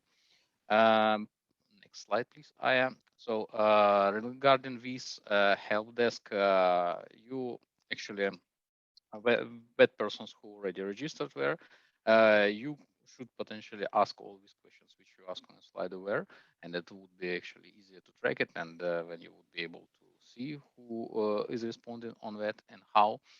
Besides that, help desk is a place where you can kind of share your ideas, and in this place you can also exchange with some sort of improvement related to add-ons in our system, and besides that, about the translation files. So I would like to thank you for all the guys who already registered in a help desk for asking the questions, and I would like to invite all the participants who doesn't do it yet. So you are warmly invited to go there and actually again ask all your questions there. Next slide, please. So actually, GEMS help desk is quite simple system where in some 3-4 steps you can actually create your request.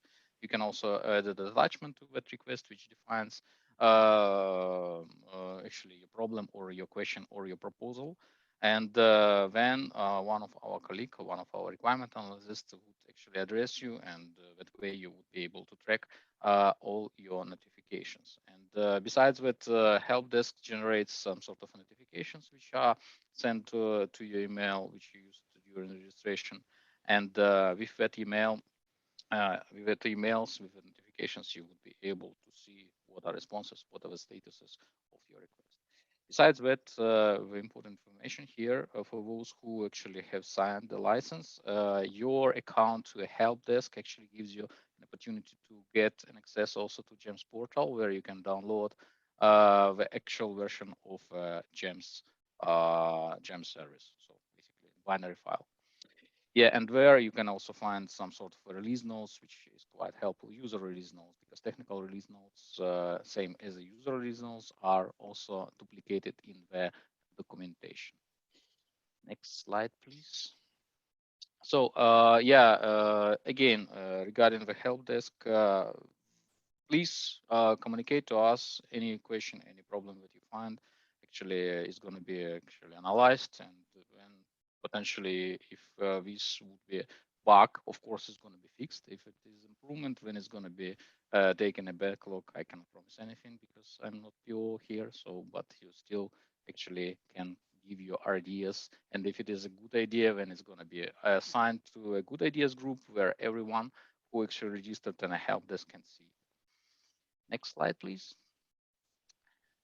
Yeah, this is exactly what I said. Please share your ideas. Please share your translations. So as again, the help desk is a place where you can exchange with the translation files. And yeah, those who already registered there can potentially see that they are already assigned to this translation group. And if someone would share there some files, you would be able to see this in a specific thread on a help desk. Next slide, please. I think that's it. Yeah, and of course, as what I mentioned, you can track always the status of it. So you can go directly on a help desk on a portal and see what are responses, and via email channel. Next one. Yeah, thanks.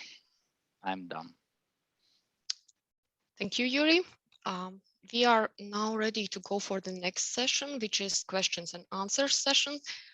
We see that there are a lot of questions that you have raised, and we will try to answer them all. If there are some questions that we maybe will not manage to answer in this session, we will answer them later with the follow-up email to you. And also, if you have very specific your program related questions, then please use GEMS help desk as Yuri just suggested, and ask it also there. So I will share the questions. And the first question that we have is, what is the plan for the technical assistance? Is it foreseen to have something in the system? Alex, could you please take this one? Thank you, Aya. Yes, now we see again the presentation. Maybe you can go back.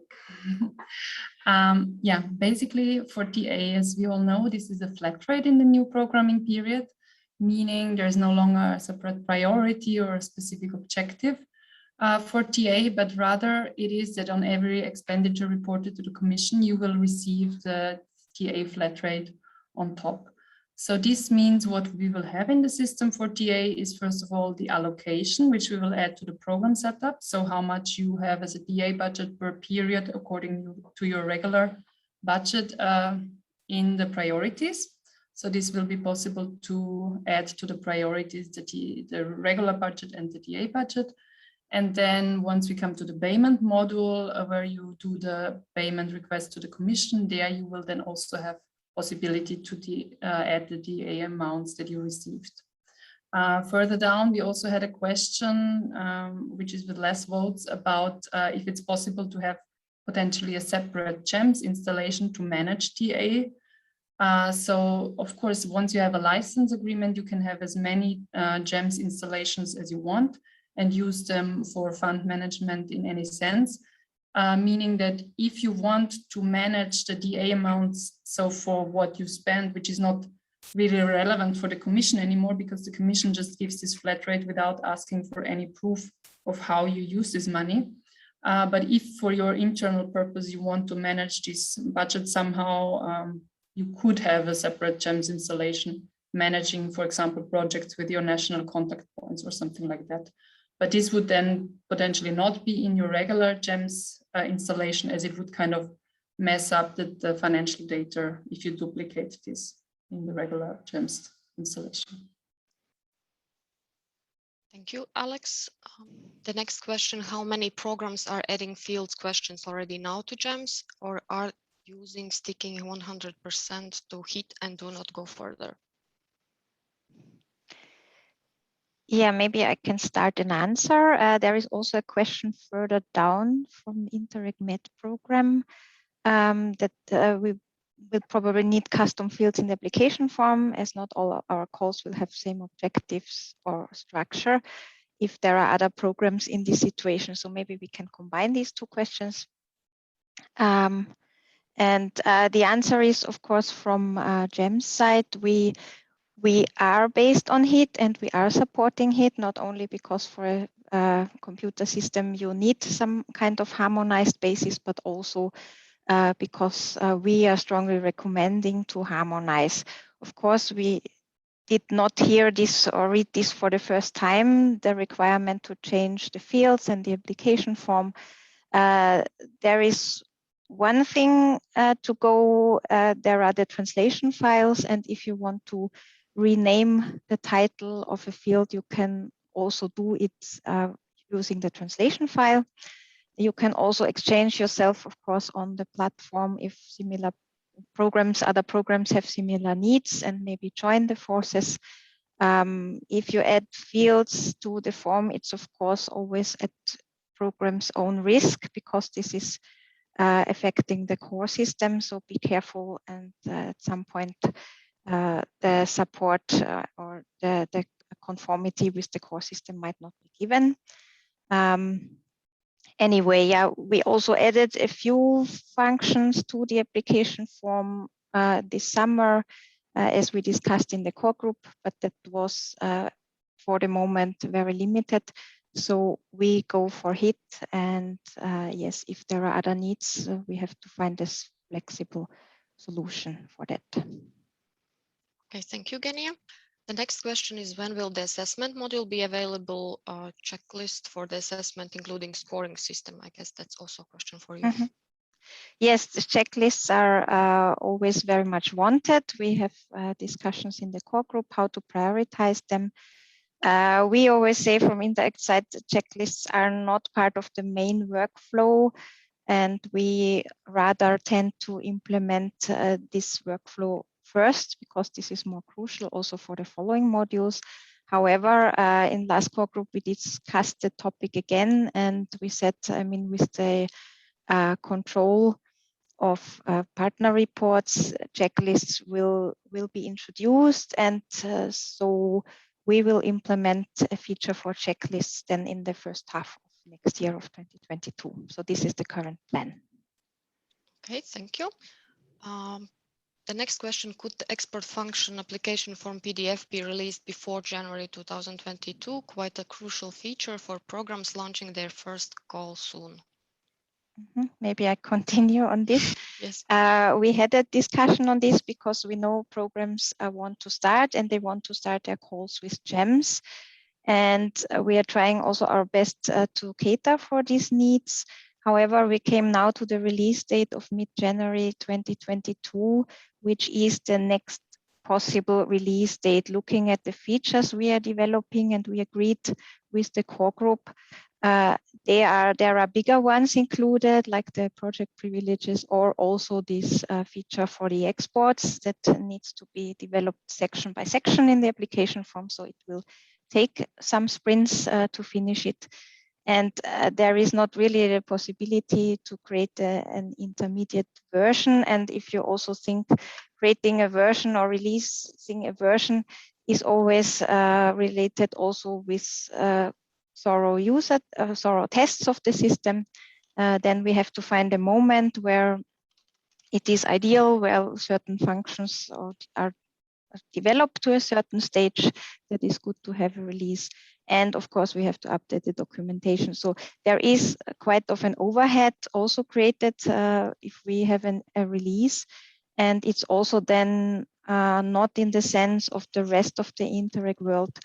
If we take this effort for single programs and then maybe risk to deliver other very crucial features only with a delay. So we are agile and we are flexible, but there is a certain point where we have also reached our limits, and we cannot always react as quickly and in the last minute as the programs, some programs might wish for.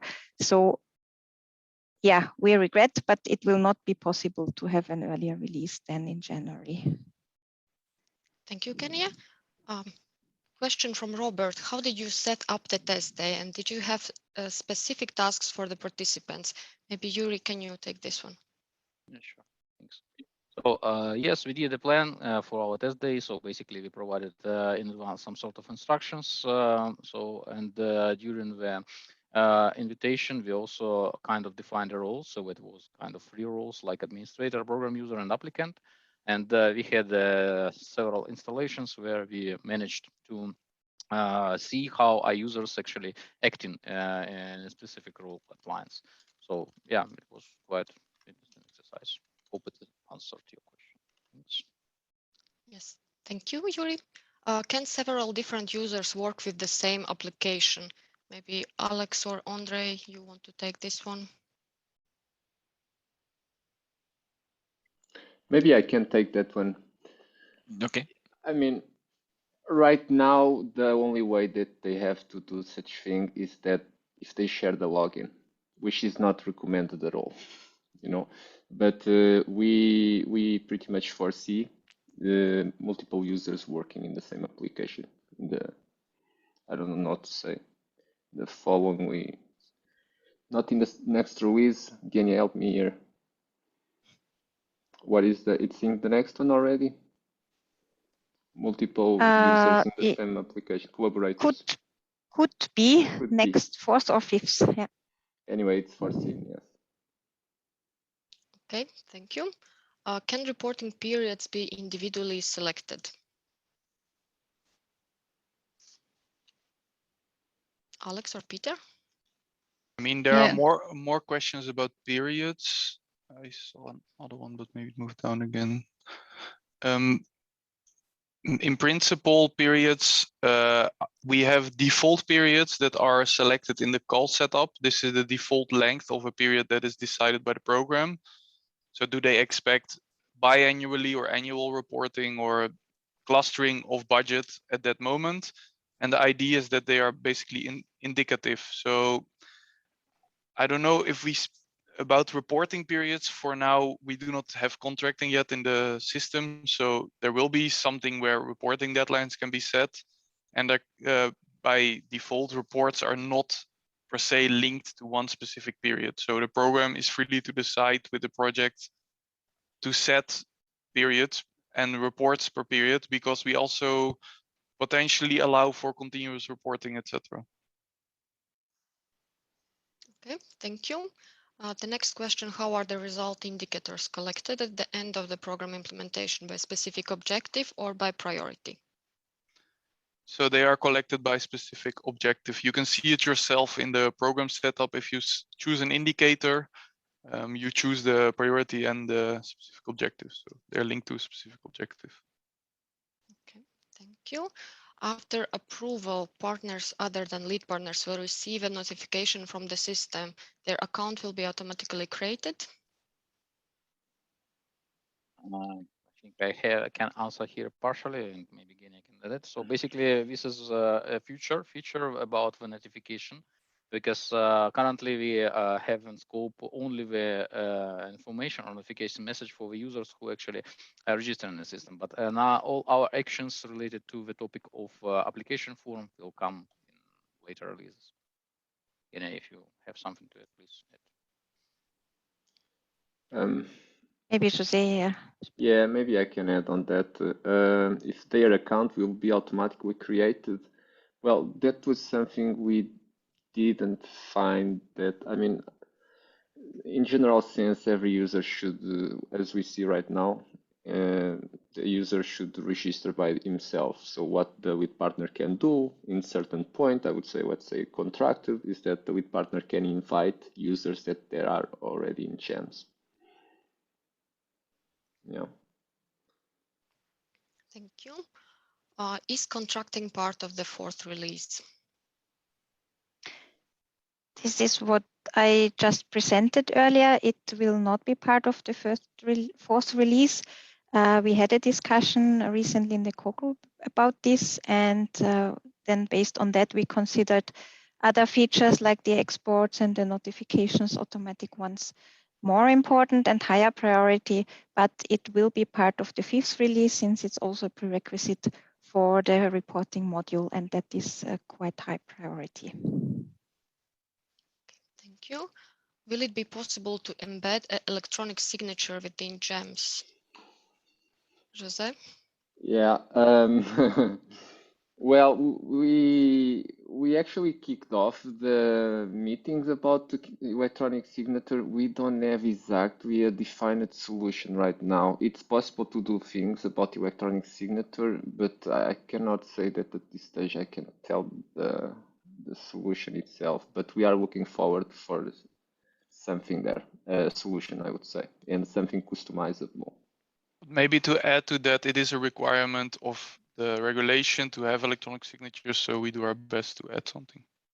Yes, but there's also about what is electronic signature or a seal signature, and there's still solutions in the pipeline. Nothing concrete I can't tell right now because we kicked off with the core group. We had this meeting, but so far we just got the high level requirements, what means for each of the programs, how they see it, you know, and all this on this level, not much into the implementation. It will happen in the next meeting, I hope. Yeah. Thank you. Can one user have several roles? I guess, Jose, it's you, or maybe developers can help also. Yeah, I can do as well. No, that's something that pretty much it's fixed. So it will be one user, one role. And the idea is that you can configure a lot for that role. If you find that that role is only so specific for a person, then you might end up with one user in one specific role. But I don't see any kind of constraints, one user to one role. As long as the configuration is there, it should not be a problem. Actually, it's really messed up. We had that in EMS. It was possible to apply different roles to one user, and I don't think things work that well. So we tried this time something very simplistic, one user, one role, but at the same time will not disappoint, I think. There's a lot of granularity of configuration. In the worst case is that you might end up with users with one role and only one user there, but it will fulfill the requirements. Yeah. Okay, thank you. I think the next one also is for you. Will the exports also be part of the API? Yes, Yuri. shortly. Okay, short answer, yes. Projects should be able to set their own length of periods. It should not be predefined when setting up the call. It sounds like a statement more than question. Yeah, Maybe someone can comment. It's maybe more a requirement than a question, as you said, but in principle, this would be the case. It's kind of in line with what I answered before. If reports would be directly linked one-on-one to one period, then you would need to have the project decide or the program together how long a period should be. Since we deviate from that and we allow to set reports not specifically on one period, the periods are really there as an indication for the program and projects. So for program, also for multiple projects, to see an approximate length of a project duration, where you can then also estimate or see budget for similar projects under that call. So it is really to get a more idea about the time plan as a program manager. So therefore it was simply decided to have default period length. Okay, thank you. Next question. If a partner is added as participant in an application, will he receive automatically an email to registered email address, or should he create it? Well, this is exactly the topic for future implementations. We are currently in communication with our core group members to define the actions on which the specific notification should be triggered. So then it will come later on. Okay. Will the partner declarations be editable on GEMS? So basically, partner declarations are at the moment not foreseen to be implemented as a template in GEMS, but rather would be an upload. So this would be added to the application form attachments. So they have to be signed outside the system at the moment. Thank you, Alex. Next one is there a functionality that when a call closes, the program officer can extract an overview of the application received? What extracts will be ready?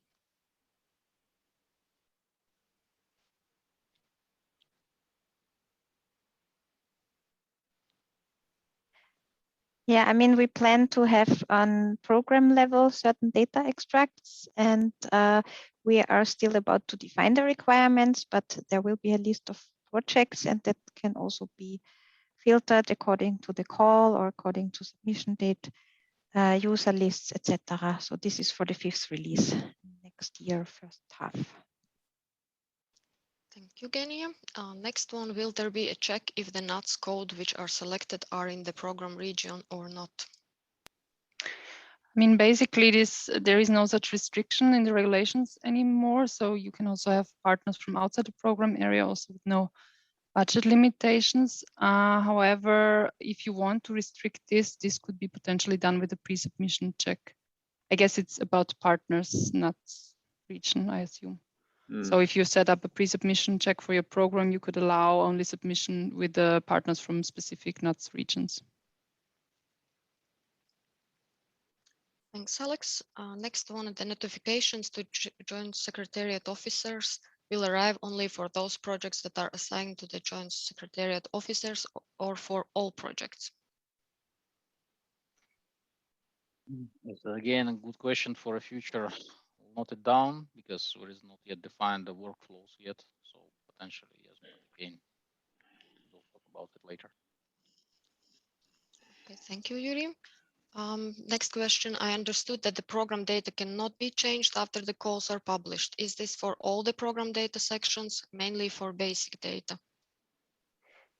No, basic data can be updated at any time.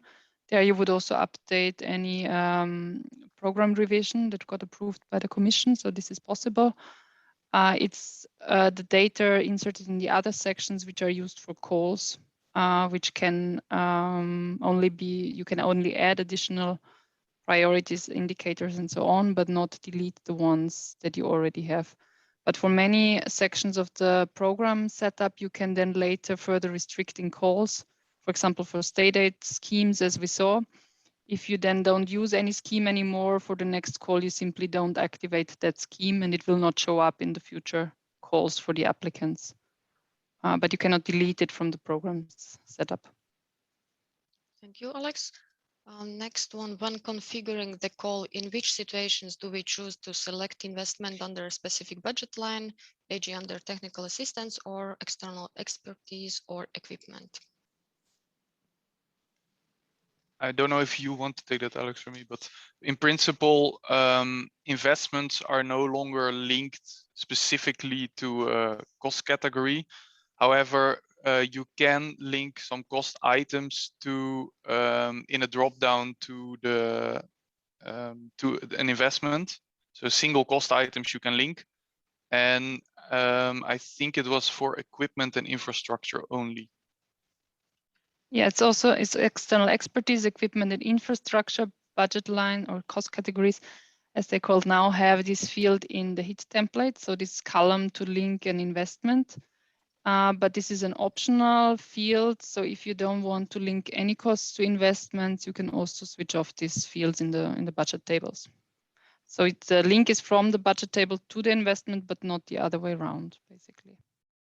Yeah. Okay, thank you. I think this one is for Markus. UX improvement, what it is? Let me just take it. I'm not entirely sure what this question is. I think it comes from the results of the test day that we were saying that there were a lot of UX improvements detected. So I guess then the question is, okay, what is UX improvement? Yeah, so I'm guessing what UX generally refers to is clear, meaning user experience. So this is where we tie all those topics that are related to things where we notice either users run into problems while they're using it or get stuck, or we have some usability issues in general. So related to version 3, so the release you've just seen, if I look at the topics that were in there and have changed since the last one, I think the bigger topics were a revision of the sidebar, so it's collapsible, reordered a few of the elements, and the active ones are marked. The the marking of the active one, for example, is already one result from the user tests, which is not a surprising one. We already knew, but it was reiterated there that it's really strongly needed. Same is true for some smaller inconsistencies we fixed in the breadcrumbs and the titles, which are also results from the user tests. And we added some missing save reminders, also a result from the user tests, where we noticed that at least there were 1 or 2 situations left where you could leave a tab, for example, and were not reminded that the changes you did are unsaved. And so worst case, you could have lost it potentially, or didn't know which changes you made when you were reminded later when leaving the page. And a few minor ones, some wordings, and one thing also for version 3 new is a filter or filters that were added for the user list. And upcoming ones for the next versions, as results of the user tests, we are working on improving the understanding and the visibility of the mandatory fields in the system. There are and were some situations where it's sometimes not clear why a page is not savable. Usually it's because a mandatory field is missing. So we work on improving the visibility and the connection there to make that clearer. Why a page is not savable and what needs to be done to save it actually. Then we will work on improving the space efficiency of the tables a bit further, meaning that a bit more stuff can fit on the page at the same time. Then improve the understanding in the call creation and for assessments. This created some slight understanding issues in the user tests, especially for program side. And for the applicant users, we will improve the registration flow a bit. Now that it includes also the email notice that you get and users actually being unlocked. And so these are the bigger topics for the upcoming release, and of course always minor things like adding further explanations, improving the wording, and minor layout fixes and things like that. Thank you, Markus, for this extensive answer about UX improvement. Next one is about output indicators and result indicators question. Maybe Alex, you could take this one. Maybe I can try to start. Yes. Kicking it off. First of all, very happy with this question because we had lengthy discussions about this and it's very complex. We also talked with Interact experts and on indicators, but in principle, output indicators, multiple output indicators can contribute to one result indicator. In the system, you cannot have one output indicator contributing to 2 result indicators. If you want to do this, you would have to duplicate the indicator, the output indicator, and have 2 output indicators with the same name contributing to 2 result indicators. This is also because for the commission, you have to report indicators per SO. So also if they would be 2 different SOs, you would not be able to report like that, because then you would have to artificially split this output indicator. So in principle, as said, the output indicators and result indicators are reported and data is collected per specific objective. And reporting to the European Commission, we do not have in the system yet, but this is kind of the logic behind it. We do have a table in the application form, which is part of HIT, where output indicators have to feed into result indicators. And that is where this logic is applied at the moment, through the program setup logic, of course. Okay, thank you, Peter. Alex, do you want to add something? Good, then we move to the next one, which is when will audit for GEMS be implemented? Yes, actually, we planned a GEMS audit for autumn, but then we had a very fruitful discussion with core group members, also discussing when programs would need such results of the audit. And the conclusion was that we do it next year in summer, because then also more features will be implemented in the system, and then the results would be more useful for programs. So it's the next year, summer approximately, when the results of the audit will be available for programs. The next, maybe I read yep. this question differently when we audit for GEMS, but it can be both. And there is, of course, also an audit module planned to be implemented in GEMS, audits and corrections, which is also quite a big feature for the GEMS. But first we will need the controlling, the reporting, the payment claims. So this will rather be end of 22, beginning of 23. According to current plans. Okay, then maybe the one who asked can just reply in the chat whether the answer is fine. Okay, then the next one, how about number of characters in GEMS fields? Do they match with the HIT? Maybe Peter, it's your question. Yeah, I mean, simply put, HIT did not manage to harmonize character limits for fields. So there is no HIT specification exactly on each field what the number of characters should be. In GEMS, we try to make the characters big enough for the purpose of the field. So some fields, for example, if HIT decided to remove a description field and add a title field instead, because this was a HIT decision, then we will not lengthen the character limit to the size that you can put a full description. So we try to make them large enough to put the data in the field, but still with the sense and the spirit of HIT, and also in a bit discussion with HIT. The character limits can further be limited by the programs. So you could, through the pre-submission check, also limit them further at the moment. Okay, thank you, Peter. Next question, do programs have the capacity to extend or limit the text fields in the application forms, word character limits? So that is basically what I just said. You can limit it, but not extend it at the moment. Yeah. Okay. Is it possible to make assessment process more straightforward? Genia was switching between two fields, eligibility and questions and answers. Can you make them go in correct order? I mean, basically, the whole assessment model was based on discussions with the core group and with other programs, how this would be needed. There are different workflows in different programs. This is why we designed it like that. So basically, there is one section where you fill in the checks. Basically, the eligibility check should usually come first, but some programs also allow it to do it at the same time as the quality check. So you enter the result of a check for eligibility and for quality, which are two different things usually for programs, meaning that usually you have also two different results. As said, later we will have checklists where you will have the scores and all this information, which at the moment would be only in the attachment where you can upload such checklists or scoring tables. And then the second upper part is the decision module where you then actually enter the final decision, because usually programs do the check, but then they have the MC decision, which kind of confirms the result of the check. So you do the eligibility check, but then you still enter what was the final decision of the monitoring committee. Is the project really considered eligible or not?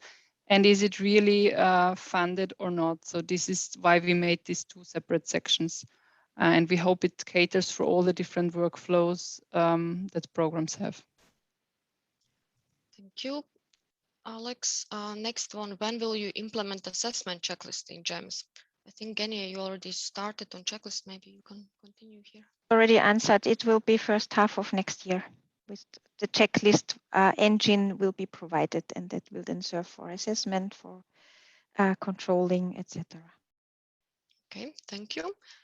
The next question would be interesting to hear from you some updates about the financial aspect, costs of the third release of the GEMS. Yeah, here we are currently preparing our regular report for our monitoring committee with the full overview of the costs, and costs are closely monitored and we are within the planned scope. So that would be the question in short. The next one will be the evaluation checklist and scoring in the system. Already answered. It's the same as the checklist generator. Okay. Can all project partners see the draft application form? Well, for the draft application form, there are not really different users for different partners. There is just one applicant user, and this one user has currently access to the application form. There will then be in the project privileges provided the functionality that also collaborator users can be determined, but also they then see the application form as it does the original creator. Okay, thank you. Can more than one applicant work on the project? For example, if two are people assigned to a project, can they work on that project in the system at the same time? I think we had already something similar. Yes, we talked about the collaborators. Jose answered this. I hope then it's answered. Yeah, I just removed yeah, yes, but what was this, the question? This was if closed calls are visible, and as I showed in the demo, an applicant had some calls with a gray apply button, so those calls are actually closed. So simply the answer is yes, all calls are staying in the system. So you can see closed calls as well. Thanks, Peter. Is it possible that the delivery periods differ? E.g., the normal delivery period is 6 months, but the last period takes 12 months. In the application form, such a setting is not possible. So every period has the same length of months, and if there is the number of months is not matching exactly divided by the number of months per period, then there is another period added with less months. So in the application form, this is not possible. But as Peter said, there will be a model where you can set reporting periods, which could then, deadlines, which could then be different from the periods in the application form. Okay, thank you, Alex. There is also a question in the chat, which is, would it be possible to have the list of questions and related answers? Yes, we will add the most voted questions to our questions and answers document that we have in the help desk, but also this meeting is being recorded, so you will always have a possibility to look back and see the questions and answers there. We can move forward with, could the program customize the login section, user or password, integrating it with digital identity login system? Jose. The login itself, it's not something we foresee in the future, in the short future, but something that might happen, part of the solution for this electronic signature. It's like the, Gems might come with a very customizable way that allows, embedded trusted solutions, third-party solutions that allows you to, sign documents or things like that. For the login itself, it's still something, if it will happen, it will not be in very short time. That's what Thank you. When will be implemented draft budgets option? How will it look like? Alex, maybe you. Yeah, we started discussing about it, also involving some of our Interact colleagues and programs who are dealing with this. It is also part of the HIT template, but we saw that programs would use this option a bit later, so we didn't implement it for the first calls. So also maybe the question back, when would you need such feature? If you can write in the chat, maybe if your program plans something like that soon, that would be interesting for us to know. How it will look like, we said we are still discussing. Potentially, as far as we got now, is that there will be a way of submit. So the draft budget would not look much different from a budget plan of a regular project. And then simply within the contracting phase, this draft budget would be transformed into a lump sum potentially. So, or 2-3 lump sums for the project. So this is somehow the direction we would see it at the moment. But if you have already a plan for when you will need to use this, then maybe write in the chat or let us know in the help desk. That would be helpful for us. Thank you, Alex. Next question, is there any eligibility? Already answered. I mean, it's the same as it's the checklist generator. So no, we do not have that yet. And this is foreseen, as Kenya said, for 2022. Okay. Yes, this was, I guess, voted. Yes, you can have a lunch. You can feel free to have your lunch in front of the desktop and still follow the meeting. You have our permission. Are state aid checks available also for the externals or only as a self-check? At the moment, in the application form, the self-check module was added with the HIT template, which is new kind of for all programs in this period, I think. But basically, of course, you can add a state aid checklist also to the assessment module once we have the checklist generator in the system. At the moment, you would need to upload a checklist for state aid filled in by an external state aid expert. So this would be this assessment attachments at the moment where you would upload such checklist. Maybe just to add also that, of course, you can ask your applicants if the result of the external check is different from the self-check. You could, or you should actually, that would be the advice also from HIT. You should ask the applicant to revise his self-check during the contracting and say, okay, you assessed yourself, but this is not correct. Please revise the self-check and potentially there is a risk of state aid which you didn't notice. The next one then.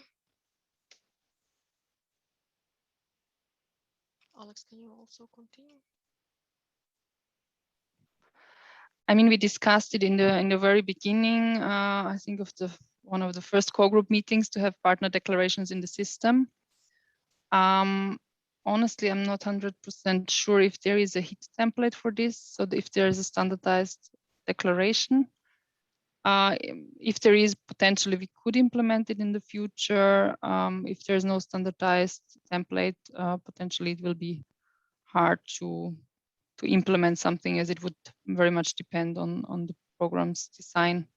But there was already discussion to foresee it, but it's not a must-have, so it would come much later, I assume. Maybe Matthias is still here. Maybe he can answer about, is it part of the HIT? Or maybe he's not anymore with us. Okay, we can try to answer it later. Lead partner will probably fill in the application form. Is it possible for project partners to access to it during the application step for checking his state aid assessment and selected SCOs? That was already answered. Currently not, unless the other partners log in with the same email address and password as the lead partner has. But in future, co-applicants will be possible to assign. Okay. What is needed to be able to edit pre-submission checks? Do I need to have an IT background? How can these pre-submission checks be accessed? I can answer here. So actually, you need to have some competences in the coding. So because for pre-submission check, add-on is used Kotlin as a language, so you have to have some minimum knowledge to be able to adopt it and enhance it. And you also need to know how the build works actually. And you can access it same way, like if you have signed a license and you have an access to repository of gems. So the same way you can access repository of gems atom. Thank you, Yuri. Next one, will there be an exchange of translation files? There's something already initiated. Kenya, maybe you can. Yes, there is already a platform to exchange translation files, and yeah, we can also provide you with the details. I think it's on the community, right, Yuri? It's in the help desk. On the help desk, sorry. There is a group which is called translations, and everyone who already signed a license again and who has been registered there, they should have seen in their list some thread which is created like a translation file or something, and then they can prepare some additional translation files if they want. So basically, yeah. Okay, Thank you. As in the application form, no start date is set. Will this option be part of the contracting module to set the duration or somewhere else? Yes, this is contracting model coming. Okay. With the SEOs, how is it envisioned that the draft budget system is used? Yes, this is planned for the future, and it would be basically a total new functionality, because of course you cannot use the program setup to enter these SEOs, as they would be available then for all the projects in a call. So if you base SEOs developed based on a project draft budget, they would need to be project specific. So we would need to develop a new model where you can enter them directly in the project. If budget is specified in step 2, is there any field available in step 1 where the applicant can fill in the estimated budget total? Yeah, this is a good question. We have basically the application form template implemented as hit for step 2. And in the configurator, you can switch off specific fields. We did not foresee any additional fields for step 1 at the moment, since it also did not have a template for step 1. So you can tailor the application form to your needs by switching off fields. And then if you would need one estimated total budget, what you could do as a workaround is to allow in step 1 one cost item, and that could then be the total budget for the entire project. Or another workaround is that you add it simply to the summary as a first or last point to the summary. Or directly in the text, yes. Does GEMS have functionalities of feeds? Transferring data automatically from other programs and systems, including Excel, into GEMS would be helpful. Well, we have an API. That's the point of it. So that GEMS is pretty much open to, any kind of interaction with GEMS would go through the API, including some of the, I'm not sure what kind of data the person is referring here, but in the global sense, the API allows any kind of interaction with the system. So that would be possible. That's actually something we do. We have some kind of partially automated test that injects data, simulates. It's like a robot creating application forms and things like that. And that can happen in every part of the system. The API is pretty much everywhere. It could be used for all sections and maybe can be used. I don't exactly understand the whole question here. But I hope if it was not, please, if you don't mind, to clarify a bit better in the chat. Or maybe Yuri, do you want to add something? Maybe you're understanding. No. This is the only way how we can actually change information between the systems. So this is an API, but you need to be aware about the structure of API. If you need this, please add some additional questions via communication channels. Good, let's continue. Will there be the possibility to have also an administrative check prior to eligibility? Basically, potentially we will then allow to add different checklists to the same assessment model. So you could have 2 checklists once we have this in the system. At the moment, you would just upload different checklists for administrative check and eligibility check. We also hope that the pre-submission checks and so on take away a lot of work from the administrative check. But we will not have a separate model to enter a result of the administrative check. So this you would need to include in the result of the eligibility check. Good. How one user will have different possibilities for different projects if user cannot have more than one role? Okay, maybe me, I can do it. I'm not sure what user means here. It's a program user or applicant?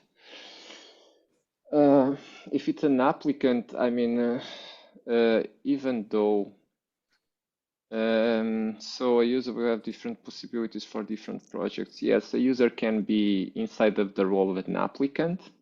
It can be the creator of a project, or it can be a partner as well. In matter of fact, we can even foresee that can be more than in the same project partner in more than one partner actually. And that's kind of, I guess, how you meant roles. Yeah, because there are system roles and project privilege. So we have system roles which are pretty much horizontal through all the GEMS system. And, you know, those roles, like I tried to show, it was like, you know, there was this tick box where you said, okay, this is a beneficiary, an applicant, that enable him to create projects, to participate.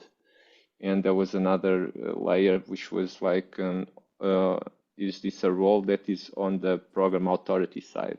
That means allow him to inspect projects and things like that. Yeah, there's no limitation, you know, so that means I don't see any limitation. That means a user can still participate even within one role. So when you see a role like applicant, it means that that user can be the creator of a project, is on project, can be partner in other projects, or eventually can even be controller actually, if you activate the system role to that role to be beneficiary and at the same time program authority, which is kind of messy, I would say. Actually, I only see a use case. It's the admin, you know, the administrator can create projects, can also check all the sections of projects. Other than that, I don't see any other. Okay, thanks, Jose. Maybe we take one more question because we are already running out of time, and then let's say 10 mostly voted questions we will answer also with the follow-up email. Maybe then this one seems to be the next one. Does GEMS have any systematic codification for each partner? I mean, country, public, you're not, central, regional administration belonging. Well, is it clear or we need to have more detail? I mean, basically, if you add a partner to application form, all this information is in the partner identification page to be filled in. So you would fill it in the application form directly. What is maybe meant with this question in the long run, what we plan is to have an organizations database in the system where you can then link a partner of a project to an organization in the database, making sure that the partner always uses the same data, and that you can also trace that the same partner is in different projects as an organization. So this is planned for the future. And with the identifiers that we have already in the application form, we will be able later to link the partners to this organization database. Thank you, Alex. Yeah, you had really a lot of questions for the session. And I saw also that later there was a question, can you have it in written? As we mentioned before, we will add most frequently asked questions or most voted questions to our document, which is also called Questions and Answers. You can find it also in the GEMS help desk. And here the answers that we didn't reply yet, we will reply with the follow-up email. So you will get answers to the questions that were raised. Yeah, so at the moment there are still 20 open questions. So these will be answered in written, and the others, as Aya said, we have already in the recording, and in this frequently asked question, we will add the most important. But those who ask the last 20 questions, please don't be disappointed. You will get your answers very soon. Okay, then I think it's time to wrap up the meeting. Peter, I'm giving you the floor. Yes, so thank you all very much for all your input and valuable questions. As said, we will answer the remaining questions and we'll publish them together with the recording. Also, most voted questions will be added to the FAQ that we have. Please do not hesitate to have a look at our test environment. I mean, anyone has access to it to see out, try out what the system does and if it meets your needs. And if you have any follow-up questions, you don't have to use this Q&A anymore. Please go to our help desk and we will try to answer you as soon as possible. Also, don't hesitate to go through the documentation, and so not only our FAQ, but also our manuals to get a better understanding on the system's behavior and see if this also is understandable and clear for you. So thank you very much for participating. It was very useful for us, and hope to see you soon again. And hopefully also next week in the sprint review. Thank you very much, and see you in our upcoming meetings. Thank you very much. Bye-bye. Bye-bye. Thank you. Thank you. Bye-bye. Thank you. Bye. Thank you. Bye. Bye. Thank you. Thank you. Bye. Thank you. Bye-bye. Bye.